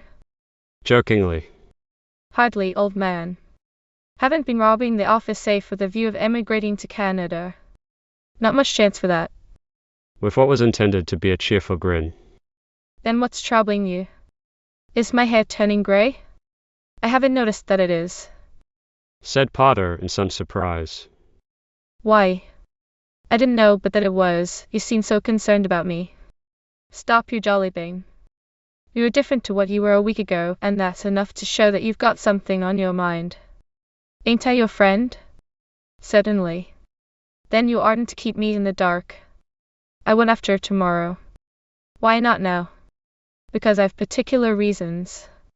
Ed was by no means satisfied with this answer, but he had to let it go at that. Jack's mother and sister had also noticed and remarked on the change that had come over him, but to all their anxious inquiries he refused to admit that there was anything the matter with him. That evening he spent studying the market quotations for the past week and figuring upon the chances of L.S. going higher. Finally, the big brokers, warning that at any moment he might expect to be lost in a shuffle if he tempted fortune too far, decided his course of action for the next day. I'll order Mr. for her to sell first thing in the morning. He said to himself. Once he had reached a decision, the matter was settled for good and all. Notwithstanding that fact, his dreams that night were enough to set his hair on end. Nevertheless, he was perfectly cool and collected next morning when he reached the office and exchanged the usual greetings with Millie Price. I've never seen you look so much like a little man of business as you do today, Jack, Laughed Millie. And I've never seen you look half so pretty as you do this morning, Responded the lad gallantly. Millie blushed to the eyes. Really, you're too complimentary for anything, she said as she busied herself with her machine. Jack laughed. Will you do me a favor? He asked. I should be delighted. She replied. What is it? Put a fresh sheet of paper on your machine. I want you to write a note for me. Suddenly. There, now I'm ready for you to dictate. All right. Got the date down? Thus. Then here goes, Mr. Oliver Bird, Wall Street. Do you, sir, please close out my L. S. Thaw. You what? Almost gasped Millie, stopping the machine. Please don't interrupt me, Miss Price, Said Jack, with a sober countenance, while the girl stared at him with all her eyes. Go on. Said Jack. Stock, I think, was the last word. Stock at the ruling quotation at once, and oblige yours very truly. That'll do. I'll sign it while you are addressing the envelope. Is this one of your jokes, Jack? Asked Millie, handing him the envelope. I'm not in the habit of joking in matters of business. Replied Jack, with a serio-comic expression. Then you really are dabbling in stocks, which you are not to do. Said Millie, severely. Do you take me for a kid, Miss Price? Asked the boy, trying hard to suppress a grin. Miss Price. Come, I like that. She exclaimed, flashing a half-reproachful glance at him. I was only teasing you, Millie. Yes, I have been fooling a bit with the market. 11 days ago I bought on the usual 10% margin 125 shares of L. S. At 36. I am going to sell out at once. Millie grabbed up that morning's Wall Street Indicator. and ran her eyes down the list of stock quotations. Here it is, L. S. Closing price, 7 to 6. Jack Hazard. You don't mean to say? The girl stopped through sheer amazement. I don't mean to say what? Laughed Jack. That you have 125 shares. That's what I have. And you bought in at 36? That's what I did. Why, that's a profit of $5,000, you reckless boy. Gasped Millie, after a rapid mental calculation. That's the way I figured it. If the price doesn't break before my broker can sell it this morning. Well, That's all she said, for just then Mr. Bishop came in, but the exclamation spoke volumes. I should like to go out 5 minutes on a little matter of business, Mr. Bishop. Said Jack, and on receiving the desired permission, he rushed down to Bird's office and handed in the envelope, which he had marked. Important. It was 10:30 when the young messenger returned to the office from his first errand. Mr. Bishop wants you. Said the bookkeeper. The manager was dictating to Millie. Take this note. Began Mr. Bishop to Jack. Mr. Warren wishes to see you, sir. Interrupted a clerk at that juncture. Tell him to step right in. Mr. Warren, one of the firm's largest customers, walked into the private office hurriedly. Say, Bishop, I just got out in time, didn't I? L. S. Has gone to pieces, and the exchange is in a panic. Millie, with a startled look, glanced at Jack. The boy had turned as white as a ghost. You're wanted at the phone, Hazard. Said another clerk, poking his head inside the sanctum. May I? Began the boy, in a shaky voice. Certainly, answer it. Said the manager, without looking up. Poor boy. Murmured Millie as Jack almost staggered out of the private office. I feel so sorry for him. And she looked as if she wanted to cry. What's the matter with your messenger? Asked Mr. Warren. Nothing that I know of. Replied Mr. Bishop in surprise. Why? Why, he looked as if he was going to faint just now. I didn't observe it. Maybe he's sick. He didn't say anything about feeling bad. so the bottom has fallen out of L. I say? In the meantime, Jack reached the phone and grasped the receiver in a mechanical way.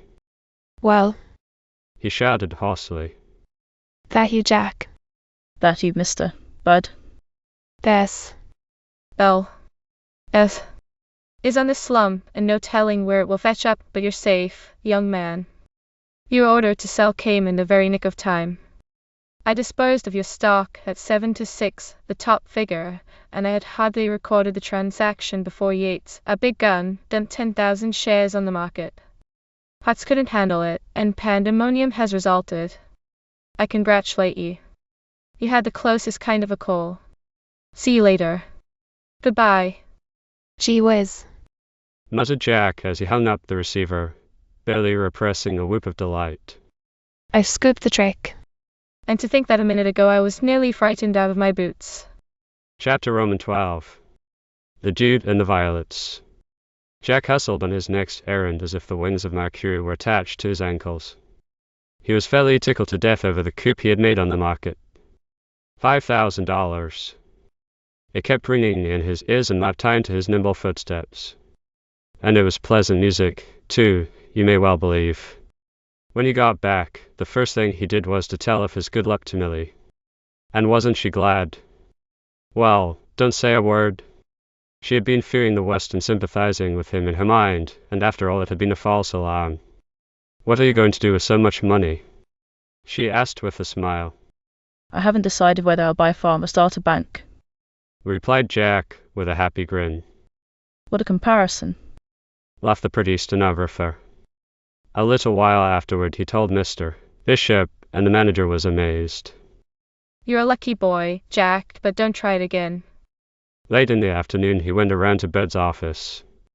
The big broker wasn't expecting a visit from him. It's better to be born lucky than rich, young man. He said, genially. Do you know, if you had allowed yourself to get caught in that deal, I should have been tempted to have given you a dressing down. As it was, you took altogether too many chances. You only escaped by the skin of your teeth.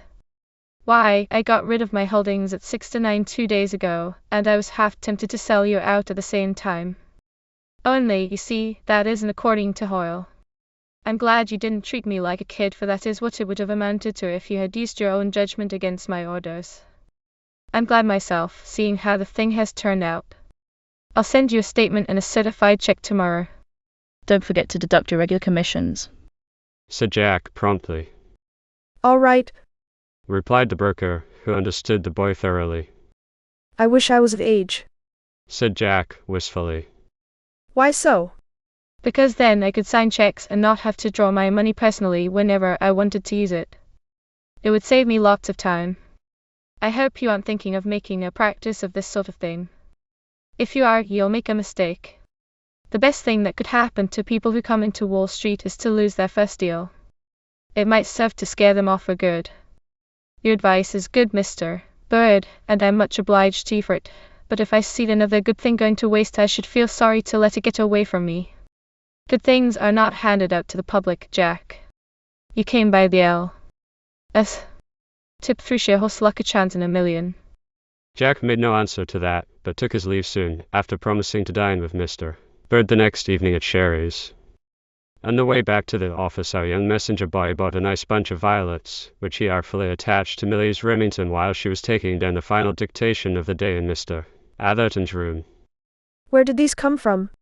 She asked Jack, who was perched over in the corner, reading a copy of that week's Financial Chronicle, as she reseated herself at the machine. The sly puss knew pretty well who had bought them, but that was one of her little coquetries. I think it was that dude that was in here the other day that brought them expressly for you. he works upstairs, you know.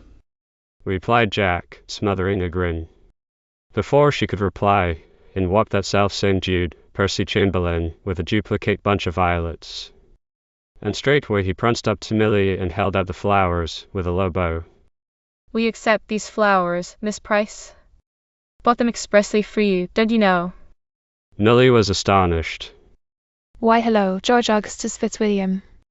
Exclaimed Jack, dropping the paper and gliding over to the Jude clerk, whose left hand he seized and shook as if he was some long-lost friend.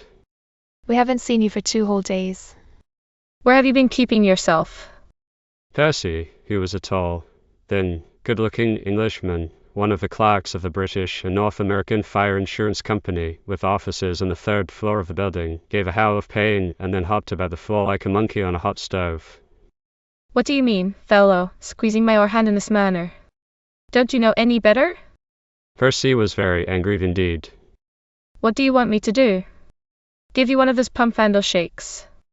That isn't my style, George Augustus. Snickered Jack. I wish you would keep your distance, boy, said Percy resentfully. I don't wish to be bothered by you, don't you know? You're only the office boy. Really, Miss Price? He said, stooping to pick up the violets he had dropped. These American boys are just annoying, don't you know? These flowers are for you.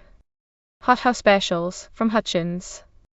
Mentioning a prominent florist on Broadway. Gee, Exclaimed Jack, who had been watching his chance to chip in again.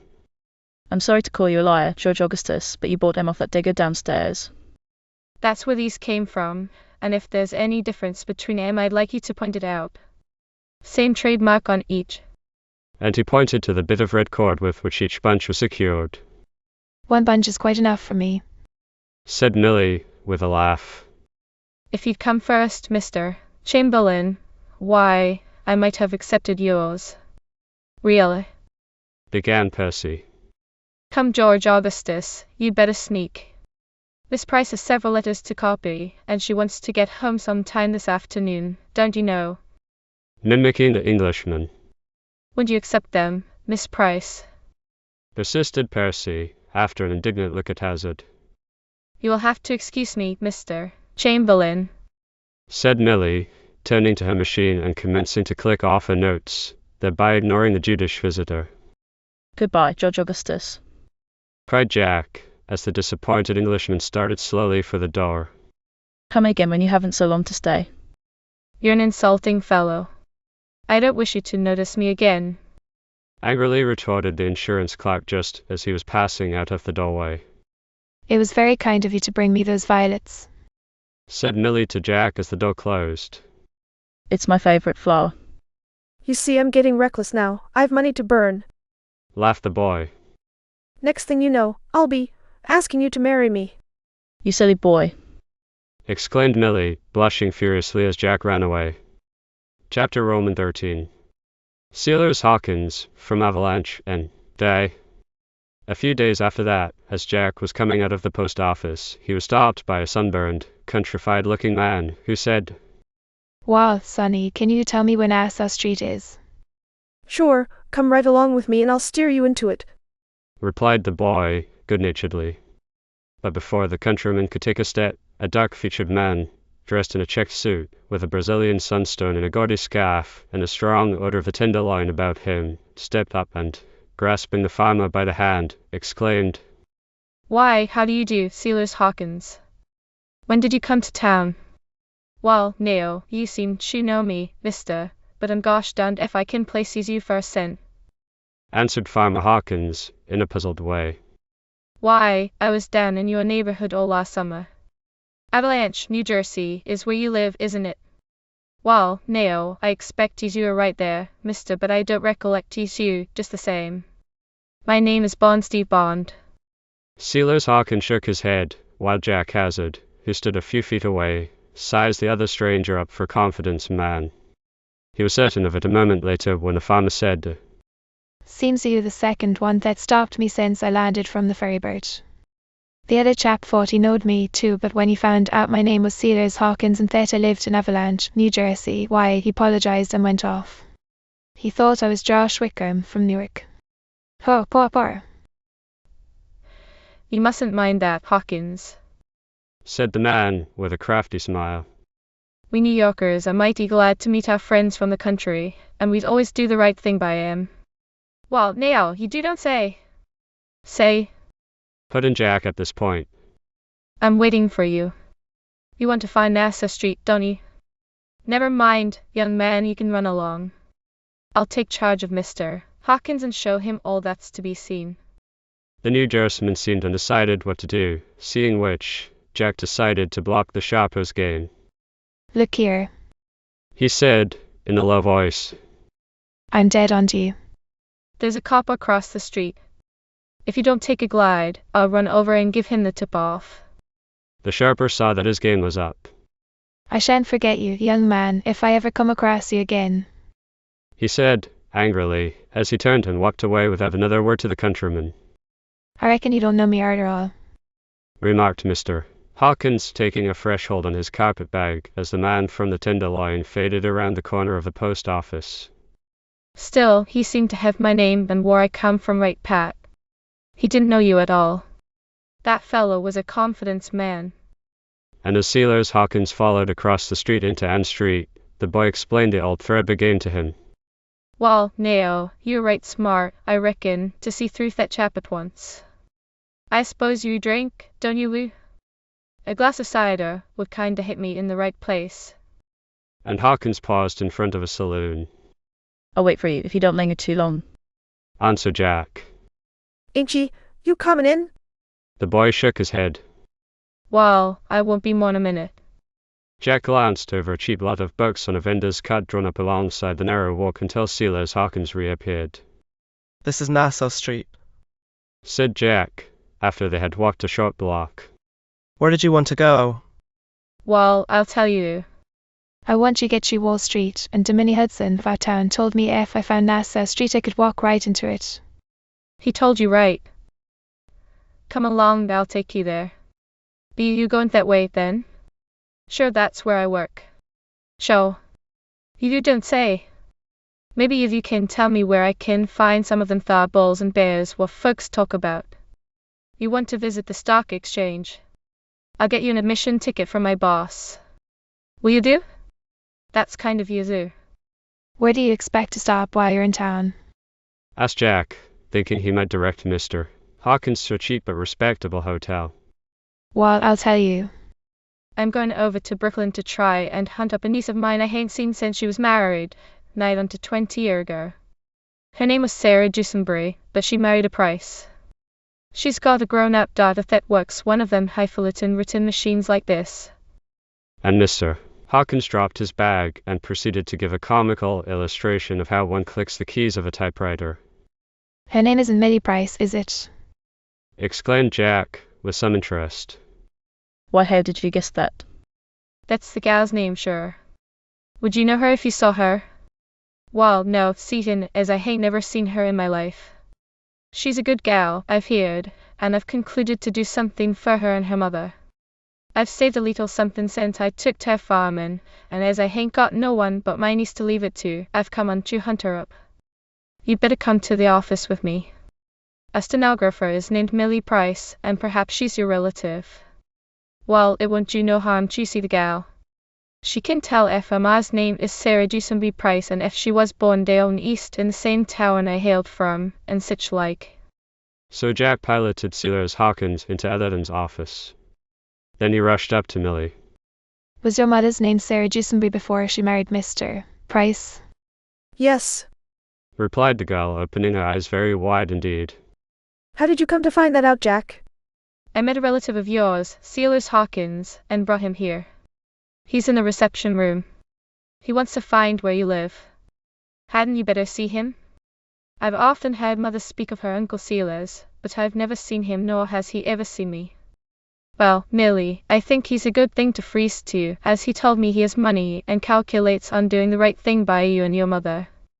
If I were you, I'd steer him right over to your home. Mr. Bishop will let you off, I guess.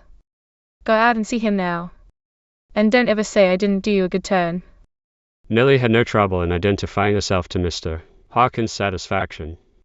She got leave of absence for the rest of the afternoon and took Sealers home with her. As Jack had figured, Mr. Hawkins' arrival proved a good thing in the end for both Mrs. Price and her daughter Millie. Chapter Roman 14. A pointer worth what? I wish I had half your luck, Jack, said Ed one morning shortly after the young messenger had scooped in the $5,000 on L.S. Thark. I suppose you are referring to what I made the other day. Yes, and I can't see how you did it. I'm not surprised. I gave you the tip to buy as many shares as you could put up the margin for. Did you do it? No, you were afraid to risk even a $10 note on a good thing. Well, you lost your chance. I lost more than that, said Ed, with a mournful look. What did you lose? 15 plunks. In what way? Well, after you told me you had collared $5,000 on L. S. I went home and kicked myself around the block. That was right. You deserved it. If you'd only bought 2 shares of L. S. As I told you to at first, you might have made $7 to $5 clear profit. That's why I said to myself. I felt I'd been a chump. You made a bunch of easy money while I hadn't made a sou. Well, along came Denny McFadden, and I told him what a calf I'd been. He asked me if I had any money. I told him I had $15. Then he offered to put me next to something that beat stocks all hollow. I knew what he meant, and for shy. But he talked me into going around to a certain pool room with him, just to see how the thing was worked. You needn't go any further, Ed, said Jack. I know what you're going to say. Then he got you to wager your $15 on some hoss before you left. Isn't that it? Yes, I put the whole thing on custard pie, a long shot, 100 to 1. Then he said he had a tip that the nag was slated to win next day. He'd been over at the track and claimed he knew all about it. It was the same as picking up the money, and when I got the 1,500 I was to give him 500 for the tip. Ed, you're easy. I thought you knew what Denny is by this time. As for racing, don't you know that racetracks are open gambling places, maintained in defiance of the state constitution because of a law passed corruptly? I know pool rooms are maintained in defiance of the law, but at the tracks you can bet all you want. I don't see why. I'm not going to argue the matter, Ed. I'm interested in the stock market, not in the racetrack. Now, I'll tell you what I'll do for you the next time I catch onto a good thing. I'll put up $25 for you in connection with my own venture. That'll give you a small stake if I win. If you do that, Jack, you're a brick, said Ed, brightening up. I'll do it, all right. And there the matter dropped for the time being. In spite of the well-meant advice of Oliver Bird and Mr. Bishop, Jack was itching another crack at the market. All the same, it wasn't his idea to go at the thing blindfolded. He hardly expected to pick up another tip like the last. Still, he kept his eyes and ears wide open, so that in case anything worthwhile drifted his way it wouldn't get by him. Any small favor would be thankfully received. He was on speaking terms with a good many brokers, and he knew every prominent one by sight. Next day Jack was coming along New Street about lunch hour, when he ran into Hartz, the exchange place broker. Hartz was a little, wiry man with snappy black eyes, and was about as shrewd as you find them down in the financial district. Ever since the day Jack saved Oliver Bird from taking his own life in the office of the broker, Hartz had taken more or less notice of the boy, which was something unusual for him to do. As we have already seen, he gave Ed Potter a job entirely on Jack's recommendation. Hello, young man. Who are you running into? Exclaimed the broker, grabbing the boy with both his arms and holding him tight. I beg your pardon, Mr. Hartz, but I didn't see you. No, I'm not quite as big as Bird, grinned Hartz. How long have you been on the street now, Hazard? 6 months, sir. Look as if you'd cut your eye teeth by this time. It's a wonder you don't get into trouble with that tongue of yours. Why so? Asked Jack, in surprise. Yesterday morning, when you came into my office, young Percy Chamberlain, secretary for the resident manager of the British and North American Fire Insurance Company, was there talking to Miss Kitson, my stenographer. Just as you stepped up to her desk, he remarked that he was the last remaining member of his family, whereupon he said you read in the morning paper that the lobster was becoming extinct. And I suppose you wondered why Chamberlain left the office in a huff. You're a peach. Jack grinned. Percy makes me tired, he said. He's always dropping in and bothering our typewriter with his silly remarks, so I make a point of giving a shot where I can. There was a twinkle in Hartz's eye. Ever take a flyer on the market? He asked, suddenly. Once. When was that? Couple of weeks ago. How did you come out? Ahead. Lucky boy. I suppose you haven't any tips to give away, have you, Mr. Hartz? Grinned Jack. You owe me one for saving that carpet of yours the day Mr. Bird got rickus. Don't carry such things about with me, said Hartz, in a sharp, offhand way. Then, after fixing the boy with his penetrating eyes a moment, he suddenly said, If you've got $25 or $50 you haven't any use for, you might buy a few shares of D. NG. Just to keep your thoughts off Percy Chamberlain. And the broker nodded and walked away. Jack looked after him. A few shares of tea. NG. He muttered. I wonder if he meant that. I noticed that stock went up a point yesterday and 2 points so far today. Looks as if it was a safe investment. I'd give something to find out if that was the stock I saw him rushing about after this morning on the floor of the exchange. It isn't like him, or any other broker, for that matter, to give out a real Simon Pure pointer. It isn't business. Still, I notice Hartz treats me different from most people. Maybe he's grateful because I saved him from something like a scandal. At any rate, a good many hard things would have been said about him if Mr. Bed had killed himself up in his office that morning. I'll have to think this over. I guess it wouldn't be fair to tell anyone what he said about buying D. NG. He kind of sized me up pretty sharp before he opened his mouth about it. I know he doesn't like Chamberlain coming in his office and taking up Miss Gibson's time, and he was tickled because I started the Jude on the run. I'd like to make another hole out of the market. Hartz hasn't the least idea I have $5,000 in bank. If he had, I guess. Hello, Jack. Interrupted the voice of Ed Potter, and his chum grasped him by the arm. Let's go in here and have a bite. Jack allowed his friend to steer him into a crowded New Street quick lunch house. They ordered coffee and stew as soon as a couple of stills were vacated. I suppose you haven't the least idea whether or not your boss is buying any D. NG. Stock, have you? Whispered Jack. Ed shook his head. You can't learn much up in that place, I can tell you that. I know Hartz did buy a block of some kind of stock yesterday from a Mr. Warren, for I was sent over to get it. You mean George Warren of Broad Street? Thep.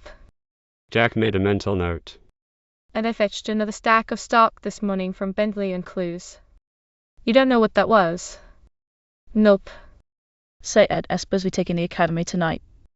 Said Jack, suddenly changing the subject. I'm with you. What's playing there? In Old Japan. Well, so long. I'll wait for you at the house. Chapter Roman 15. In the grasp of the market. Mr. Atherton, do you know if Mr. George Warren has any D. NG. Stock. Asked Jack of his employer that afternoon. It was a rather cheeky thing for the boy to do, but then he was something of a privileged character with the boss. I believe he has. At least, we bought a block of it for him some time ago. There's been an advance in it yesterday and today, but I don't fancy it will go any higher. Anybody asked you for the information? Asked Mr. Atherton pointedly. No, sir, I was thinking of buying a few shares myself on margin. Well, I guess Warren will let you have what he has at 6-2 if you would like to buy it outright. It'll cost you about $310,000 cash. Said Mr. Atherton with an amused smile. I don't think my bank account would stand for that. Answered Jack with a grin. Seriously, Jack. Said his boss. I wouldn't advise you to buy any stock on margins. I don't want you to catch the fever. It's dangerous. You've no idea of the money engaged in productive industry, money earned by hard years of labor and economy, money held in trust for widows and orphans, money stolen from banks and corporations, money abstracted by clerks and office boys, is carried into Wall Street in the vain hope of acquiring a sudden fortune, and there remains. Mr. Atherton turned to his desk, and Jack went back to his duties, satisfied he had learned something, at any rate. How could I find out if Bentley and Clues have any D. NG. Stock. Asked Jack of Mr. Bishop at the first opportunity. What do you wish to know? Asked the manager, perhaps a bit sharply, for the question coming from Jack rather surprised him. I have a personal reason for wishing to know. Replied the boy, respectfully. Mr. Bishop looked at him a moment or two before he answered. I happen to know that Bentley and Clues have no D. NG. Stock in the possession, at least, they didn't have an hour ago. They delivered a large block of it this morning to Mr. Hart's, all they had on hand. Thank you, sir. Of course, whatever I tell you, you may accidentally learn while in our employ must go no further. You understand that, I suppose? Certainly, sir. That night, before Jack went to the theater, he had decided to buy as many shares of D&G on a 10% margin as he could afford. The bank where Jack had his money on deposit except $500 with which he had reopened an account at the Seaman Savings had a department devoted to the purchase and sale, through outside brokers, of stock for the accommodation of its customers. D&G opened at 6,238, and as soon as he got a chance the boy ran over to the bank, saw Mr. Black, who had charge of the department in question, and asked him to buy for his account 700 shares of D&G at the ruling figure, provided that in the meantime the stock did not go above 63. Mr. Black phoned one of their brokers, but it was some little time before that number of shares was obtained, as it seemed to be scarce that morning. At any rate, it cost Jack 63, the 700 shares figuring up $44,100. 10% of the purchase price, or $4,410, Jack drew and paid to Mr. Black. When the exchange closed for the day, D&G was quoted at 6,458, and Jack was there for something like $1,000 to the good. I was up in the Bronx today, John, visiting the Deans, said his mother at the supper table. They have a very nice place there, and it only cost them about $5,000. I think it would be a good idea if you went up that way next Sunday and took a look around. There are a lot of nice houses for sale in that locality. You have some money in bank now, enough to buy a nice little place. I am sure it would be much more comfortable to live in our own house and much healthier than to continue here, where the neighborhood is so crowded. Annie and I were talking the matter over before you came in. She'd like to go with you, and I am sure the exercise and fresh air would be good for her. All right, Mother, agreed Jack. We'll take it along too. Will you? Said his sister, brightening up. Sure. He'll be glad to go, sis. He thinks there isn't another girl who can hold a candle to you. The idea, said Annie, with a blush. Yes, the idea. He said, mimicking her. What are you blushing about? Why, I'm not blushing, she answered, in evident confusion. You're not blushing? I'll leave it to Mother, said Jack, merrily. You mustn't tease your sister, John. All right, said Jack, obediently. if that's the orders. You're real mean, said Annie, with a charming little pout. Suppose I was to tease you about Millie Price? Who? What about her? Oh, you think I don't know anything about her? Ed told me lots about you and her. Did he? then I'll murder him, see if I don't. Cried the boy, shaking his fist, with mimic Frosty, in the air. Ha ha ha ha! Laughed Annie, clapping her hands gleefully. I'm going to bring her up to see you some Sunday. Said Jack. That will be real nice. Said Annie, with much interest. Why not next Sunday? Bring her to dinner, and then we can all go to the Bronx together in the afternoon. Mother would make Jack promise to do that. I should be very glad to have her come to dinner, John, if you would like to have her come. All right, sis, I'll ask her if she will come. I've had the plan in my head some time, but somehow I never thought to ask you. I don't believe a word of that, Jack, said his sister tantalizingly. You were afraid I'd tease you about her. You know you were. Nonsense, objected the boy, flushing up in his turn. Who's blushing now? And Annie laughed gleefully. Jack jumped up and chased his sister several times about the table, but failed to catch her till she took refuge on the floor beside her mother. He grabbed her in his arms. No, that's not fair. Is it, Mother? Jack's answer was a rousing kiss. You big bear, she exclaimed, pushing him away, while her eyes fairly danced with fun. Jack dreamed that night that his D&S stock had gone up out of sight and that he had made $10 million. For the rest of the week, whenever he had the chance, he kept his eye on the indicator that ticked out its monotonous song in the reception room during business hours, and every day D&S advanced sometimes with provoking slowness and sometimes with little bounds, like a boy chasing himself up a flight of stairs. But the tendency was always upward. When will it stop? Mused the lad. When go the other way? How long dare I hold on? And Millie Price watched his eager attention to that fatal piece of mechanism with an anxious eye. She said nothing. He hadn't told her he had embarked in the treacherous whirlpool of Wall Street speculation again, but she knew with the unerring accuracy of a sympathetic and deeply interested observer experienced in all the signs that go with the game. And it worried her for exactly how much she thought of Jack no one but herself in this world knew. Chapter Romans 16. Playing for high stake. Nellie. Said Jack, about Saturday noon. Mother and sister Annie have heard so much about you from Ed and I that they are very, very anxious to know you. Will you dine with us tomorrow? I will come over to your house and fetch you. Millie blushed a little as she looked at the handsome, stalwart young messenger, and hesitated what reply to make. Well, Millie, is it yes? Yes, but on one condition. She answered, earnestly. All right, what's the condition? You must answer me one question truthfully. I agree to that.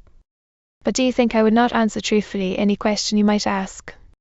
He asked, reproachfully. No, Jack. She said, seizing one of his hands. It isn't that, but... Well, you may not want to answer this question in the way I wish. Try me and see. I know I have no right to be so inquisitive. It oughtn't to be any of my business. I hope you won't be angry with me.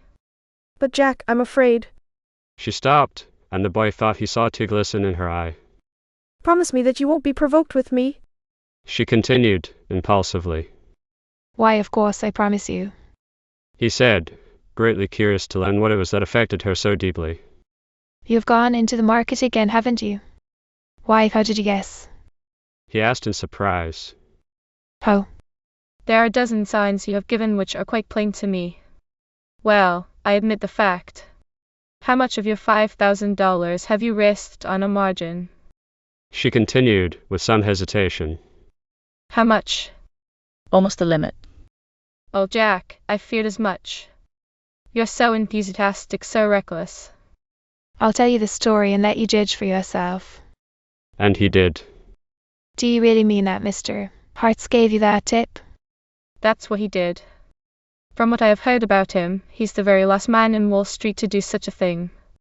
The smartest men will sometimes make strange breaks, I've heard. Said Jack.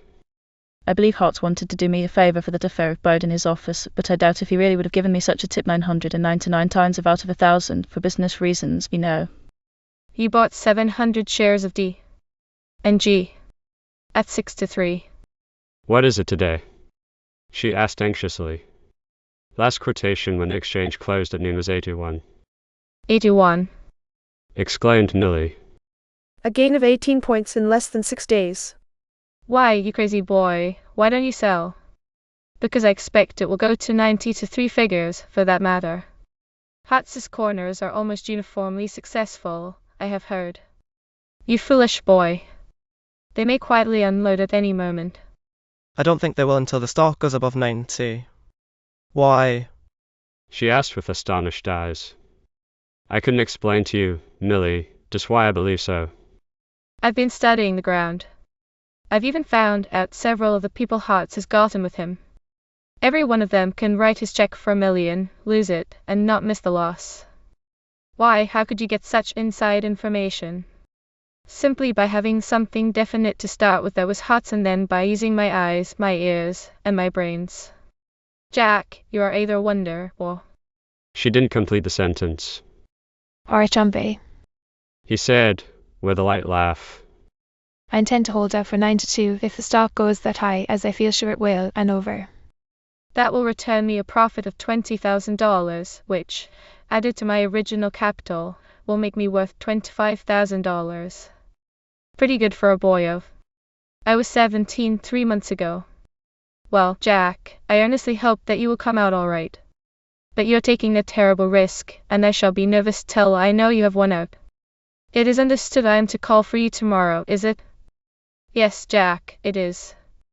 So Millie went to the Hazard flat next day, and was introduced to Jack's mother and sister, who were much pleased with her pretty face and sunny disposition. Ed came in soon after dinner, and the two boys and the two girls started up to the Bronx, where they spent a pleasant afternoon, wandering about with an occasional eye to a desirable vacant house that had the sign, For sale. attached. This is something like counting one's chickens before they're hatched, isn't it? Said Jack, after they had inspected one very pretty place which seemed to answer all expectations. I like this house, don't you, Annie? Very much, indeed. Well, if things continue to come my way, I'll come up toward the end of the week, maybe, and put a deposit on it. What's the matter with doing it tomorrow? Chipped in Ed. You've got $5,000 stowed away in the Citizens Bank. What do you want to wait for? Which remark showed that Potter didn't know everything. In other words, he didn't know about his chum's latest deal in D&G. For reasons that he considered good and sufficient, Jack had kept that fact from him. But he intended to keep his word to Ed and give him the profit of 3 shares, or what was practically equal to a $100 note. On Monday morning, D&G opened at 8,138. From this on, another pair of eager eyes in the office followed the rise of the syndicate stock. Millie was almost as excited over it as Jack himself. It reached and hovered around 90 all day Thursday. The pretty stenographer was so nervous she could hardly do her work, and twice she couldn't refrain from scribbling the words, Please sell. in big capital letters on a slip of paper and passing it over to Jack with beseeching eyes. But the boy only smiled and never turned a hair. He had the nerve of the oldest and most successful operator on the street. It's 92 a bust. He said to her the last time. But Jack, it seems to be standing still today. Only resting to catch its breath for a fresh effort. Grinned the reckless messenger. Millie threw up her hands with a little gesture of despair, whereat Jack laughed and walked off. Chapter Roman 17. The Gopher Mining Company turns up a trump. This is my lucky day. Said Jack to Millie next morning as he stood in front of her desk while she was taking the Japan case off her machine. What Friday? Yep. Mother calls it Hangman's Day, and superstitious people won't do lots of things on that day. Who? America was discovered on a Friday, many of our most distinguished men were born on a Friday, and many famous events occurred on a Friday. So there you are. Jack went to his work, and Millie started to copy several letters from shorthand notes of the day before. About this time Mr. Bishop came in, and the first thing he did was to send Jack with an order to a William Street printer. When he got back, the cashier handed him a letter addressed to him, care of the firm, bearing the Denver postmark, which had been delivered by the postman while he was out. In one corner was the imprint of the Gopher Gold Mining Company. The boy tore it open and found a brief note and a bank draft. The latter represented the third annual dividend, this time of 3 cents per share, on 5,000 shares, which amounted to $150. An accompanying printed enclosure intimated that the dividends would probably hereafter be declared semi-annually, owing to increased output and superior character of his own mind. There was also a notification that the price of shares had been advanced from 15 to 25 cents, and that only a limited number of shares would be sold at that figure, the company reserving the right to still further advance the price without notice. Gee, Muttered the boy. and I only gave the old fellow $50 for the stock, and here I've got back $150 already, while the value the company places on 5,000 shares is $1,250. Maybe I didn't strike it lucky when I bought the certificates. There must be something interesting in that letter from the way you're smiling over it, said Millie as she passed him on her way back to her desk. Hold on, Millie. He said, and she stopped to listen to what he had to say. Didn't I tell you this was my lucky day? I think you did, she answered with a smile. Remember that mining stock I bought some months ago from an old gentleman by the name of Tuggs? She nodded. I only gave him $50 for the lot, and now I've received my first dividend of $150, with more to come, and the company's estimate of the value of my shares is $1,250. How's that for luck? Of course, Millie congratulated him, so also did both Mr. Atherton and Mr. Bishop when they heard about it later on. So likewise did the other employees when the intelligence reached them, though no doubt the younger Clarks envied him his luck. Indeed, So elated was Jack over his mining shares that he quite forgot for a time the much more important subject of the D and G stock, which, however, still clung around the 90 mark as though those figures had some potent attraction. When he went to lunch, he met Oliver Bird coming out of a Broad Street cafe. Of course, he had to tell him about his luck with the Gopher Gold mining shares. Glad to hear it, Jack, said the big broker, patting him on the back. Nothing succeeds like success, young man. You were successful in pulling $5,000 out of the fire when another and more experienced person, had he taken the risks you did with that Beth. Stock would have probably gone up Salt Creek. Had those gopher certificates been offered to me on the same terms you gobbled them at, I shouldn't have touched them with a 10-foot pole.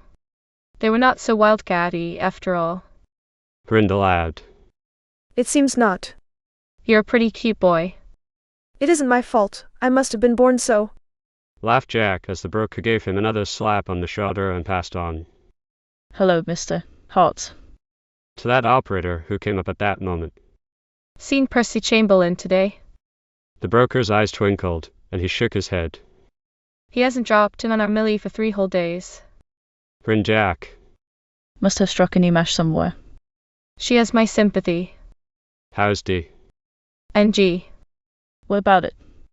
Asked Hartz, sharply, fixing Jack with his gimlet eyes. You buying it, ain't you? Who said so? Demanded the broker, more aggressively than before. Nobody that I know of. It just struck me that you were, that's all. Said the boy, lightly. You must have a reason for mentioning it. Said Hartz, gripping him tightly by the arm. You told me that if I had $25 or $50 to spare, to buy some on margin, of course. Oh. Said Hartz, letting go of his arm. So I went the limit of my little pile. Grinned Jack. Then you made a hole? I haven't sold it yet. You've a good nerve. Said Hartz. That's what the dentist told me once when he yanked out the back molar. It'll sell today. Chuckled Hartz. I'll think about it. Kind afraid I might break the market if I let it all out at once. Hartz punched him in the ribs and passed on. When Jack got back to the office after lunch, he meandered over to the indicator. Before he reached it, Millie had him by the arm. Her eyes were blazing with excitement. Sell, Jack, sell. D. And G. Has just been quoted at 9-2. Thanks, Millie, he said with provoking calmness, picking his teeth with a quill and looking at her quizzically. but I guess it's sold by this time. What do you mean? She asked, with wondering eyes. Well, you see, when I went out to eat, I stopped in at the bank and told them to close the deal the moment the stock touched my figure. That puts it up to them, in a way, and of course they notified their broker to that effect. I guess I'm safe enough now. Oh, Jack, I'm so happy. Was all she could say. Chapter Roman 18. A lucky deal. On the following afternoon, Jack had met his chum, as usual, at the corner of Wall Street and Broadway, and the two boys started homeward. I believe I owe you something like $100. Casually remarked Jack, putting his hand in his pocket and fishing up a roll of bills. You owe me what? Exclaimed the astonished Ed. $100. Replied the young messenger tersely. And here it is. He held out the bills. Oh, come off. Grinned Potter, with an envious glance at the wad. Aren't you going to take him? Asked Jack, with a chuckle. What'll I take him for? They don't belong to me. Of course they belong to you. Do you think I'm flinging $100 of my money at you? I don't see how they belong to me. You want to get a new memory or you'll land in the tureen first thing you know, Ed Potter. Some little time ago you told me that you had dropped $15 on a 100-to-1 shot that Denny McFadden induced you to go up against. That's right. Admitted Ed. Didn't I promise you then that I would stake you $25 worth in the next deal I went into on the market? So you did. Ed suddenly remembered. And have you really made another play in stocks? Yep, been working the deal these 2 weeks back. Gee. And you never told me. I wanted to surprise you. I guess you have. I mean by winning a little stake for you. Oh. Exclaimed Ed. I bought 700 shares of D. And G. at 63 on the usual 10% margin at the rate of about $25 for every 4 shares. I held onto the stock till the shares reached 9 to 2, when I got out from under, giving me a profit of $29 per share. Your 4 shares figure up, less commissions, about $100. There it is. Don't handle it so gingerly, it's good money. I got it from the Citizens Bank. Jack Hazard, you're a gentleman. But I don't think I ought to take it, said Ed, hesitatingly. Why not? It's just like robbing you. Nonsense. I've cleaned up $20,000 by the deal, so I guess I can afford to let you in for a measly little $100. $20,000. Gasped Potter in amazement. 20,000. Repeated Jack. And the other 5,000. Makes 25,000 cash in the Citizens Bank, payable at any time on demand, plus 500 in the Seaman Savings, plus 150, representing a dividend I received yesterday from my Western mining stock, which I deposited in the Emigrant Savings Bank on Chambers Street. Any more? Asked Ed, in amazement. No, that's all at present. Grand total, $25,650. Why, you're a rich man. Excuse me. I'm only 17.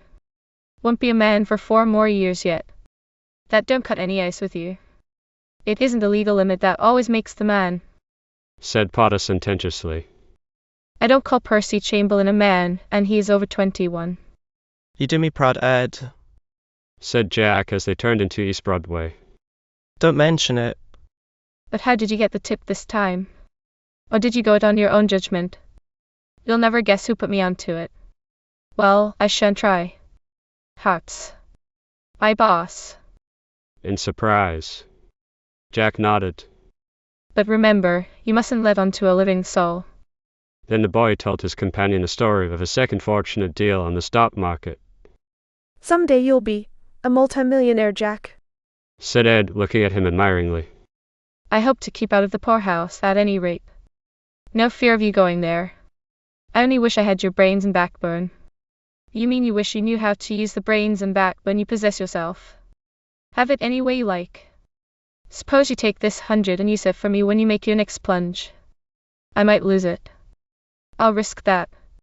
You'd better talk it over with Annie, and if she says so, I'll make you a sort of junior partner. No, will you? Asked Ed, eagerly. Of course I will. By this time the lads had reached the neighborhood of their homes, and accordingly separated, Ed promising to come over to Jack's house next day. For many weeks after that the young messenger boy saw no favorable chance to make another venture on the stock market. He attended faithfully to his duties and was many times commended by Mr. Atherton for strict attention to the firm's interests. His salary was raised at Christmas, and he received a handsome present from his boss. He also received a valuable remembrance from Mr. Seymour Atherton. Nor was he overlooked by Mr. and Mrs. Bruce, who lived in Chicago, who also enclosed a ruby ring as a gift from little Fanny. But the present which gave him the most delight of all, though the least valuable in a monetary sense, was a pretty leather pocket-book with sterling silver trimmings, which came to him from Millie.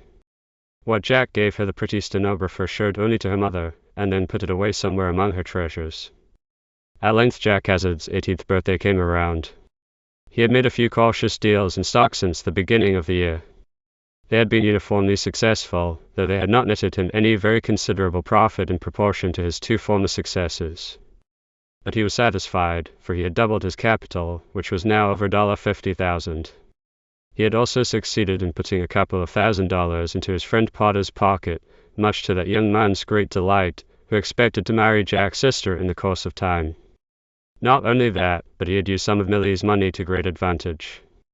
His salary was not needed now to run the house, as Silas Hawkins had come to live with them and attended to that. As we remarked, Jack reached the age of 18. He received the usual congratulations over the event, but he went about the firm's business that day just the same as he always did. He was sitting in his chair in the outside office, waiting to be called on, when Mr. George Warren entered, in no little excitement. Is Mr. Atherton in? Asked the millionaire, eagerly. I believe he is, Replied Jack. I will tell him you are here.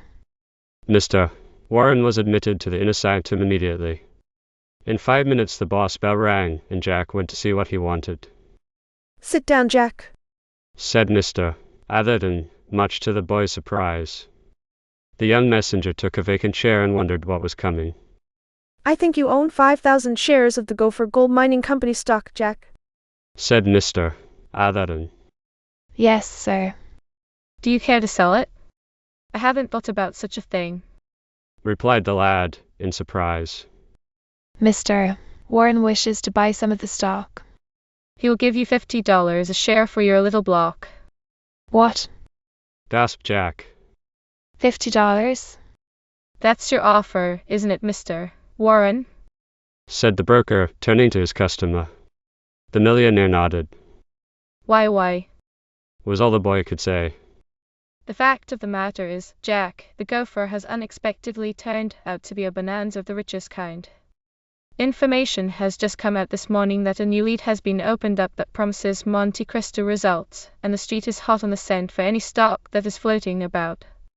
Mr. Warren came in here to give me a commission to get him some of it if I could. I thought of you. The stock isn't listed on the exchange yet, but I understand the application is now before the Board of Governors, who will act favourably on it.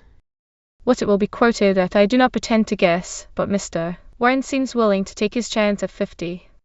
It is up to you whether you will accept or hold it for a higher figure. What would you advise me to do, Mr. Atherton? I think you had better use your own judgment. I believe you are smart enough to decide the right way. You can have the stock at 50, Mr. Warren, said Jack, after a moment's thought. All right. Mr. Atherton, I will send you a certified check for $250,000 payable to the order of John Hazard, and you may send the certificates to my office. Allow me to congratulate you, Jack. You fully deserve your good fortune. That was a lucky deal you made with the old man. Yes, sir. and if I can find him, he shall not want for $1 as long as he lives, said the boy, earnestly. He's a fine lad, remarked Mr. Warren as the young messenger left the private office. Millie, said Jack, stepping up to her. I want you to congratulate me on my lucky deal. I have just sold those 5,000 shares of Gopher Gold Mining Company stock to Mr. Warren. Have you? That's nice. You don't ask me how much I got for them. Said the boy, with a mischievous smile. I don't think I have any right to be so inquisitive, Jack. I hope someday, not so far off, that you will accept the right, Millie. It was a bold speech, and the girl's face flushed a deep scarlet. Aren't you going to ask me? He said, almost entreatingly, looking down at the pretty girl with listening eyes. There was a pause, then she looked up and said softly, How much, Jack? $250,000. He replied, exultantly. She looked dazed. You don't mean it. I'll show you the check when I get it. Reader, there's nothing more to be said. Jack got his check that afternoon, and there was a mild kind of hijinks at the little house in the Bronx where the Hazard family had been living for some months. Jack also got Millie Price in due time, and a happier couple does not today live in Greater New York. Jack is a little old gentleman living with him whom he rescued from the last stages of want at the Mills Hotel. His name is Tuggs, and Jack and Millie treat him as a valued friend, and the old man is grateful. That purchase of the Gopher Mining Company's certificates was for Jack Hazard indeed a lucky deal. The end. I hope you enjoyed reading the book A Lucky Deal or The Cutest Boy in Wall Street with me. If you like this, please remember to like and subscribe. Please visit at Adonomy if you want to see different types of videos we produce. For statistics on our videos, visit at Adonomy Core. Happy YouTube travels.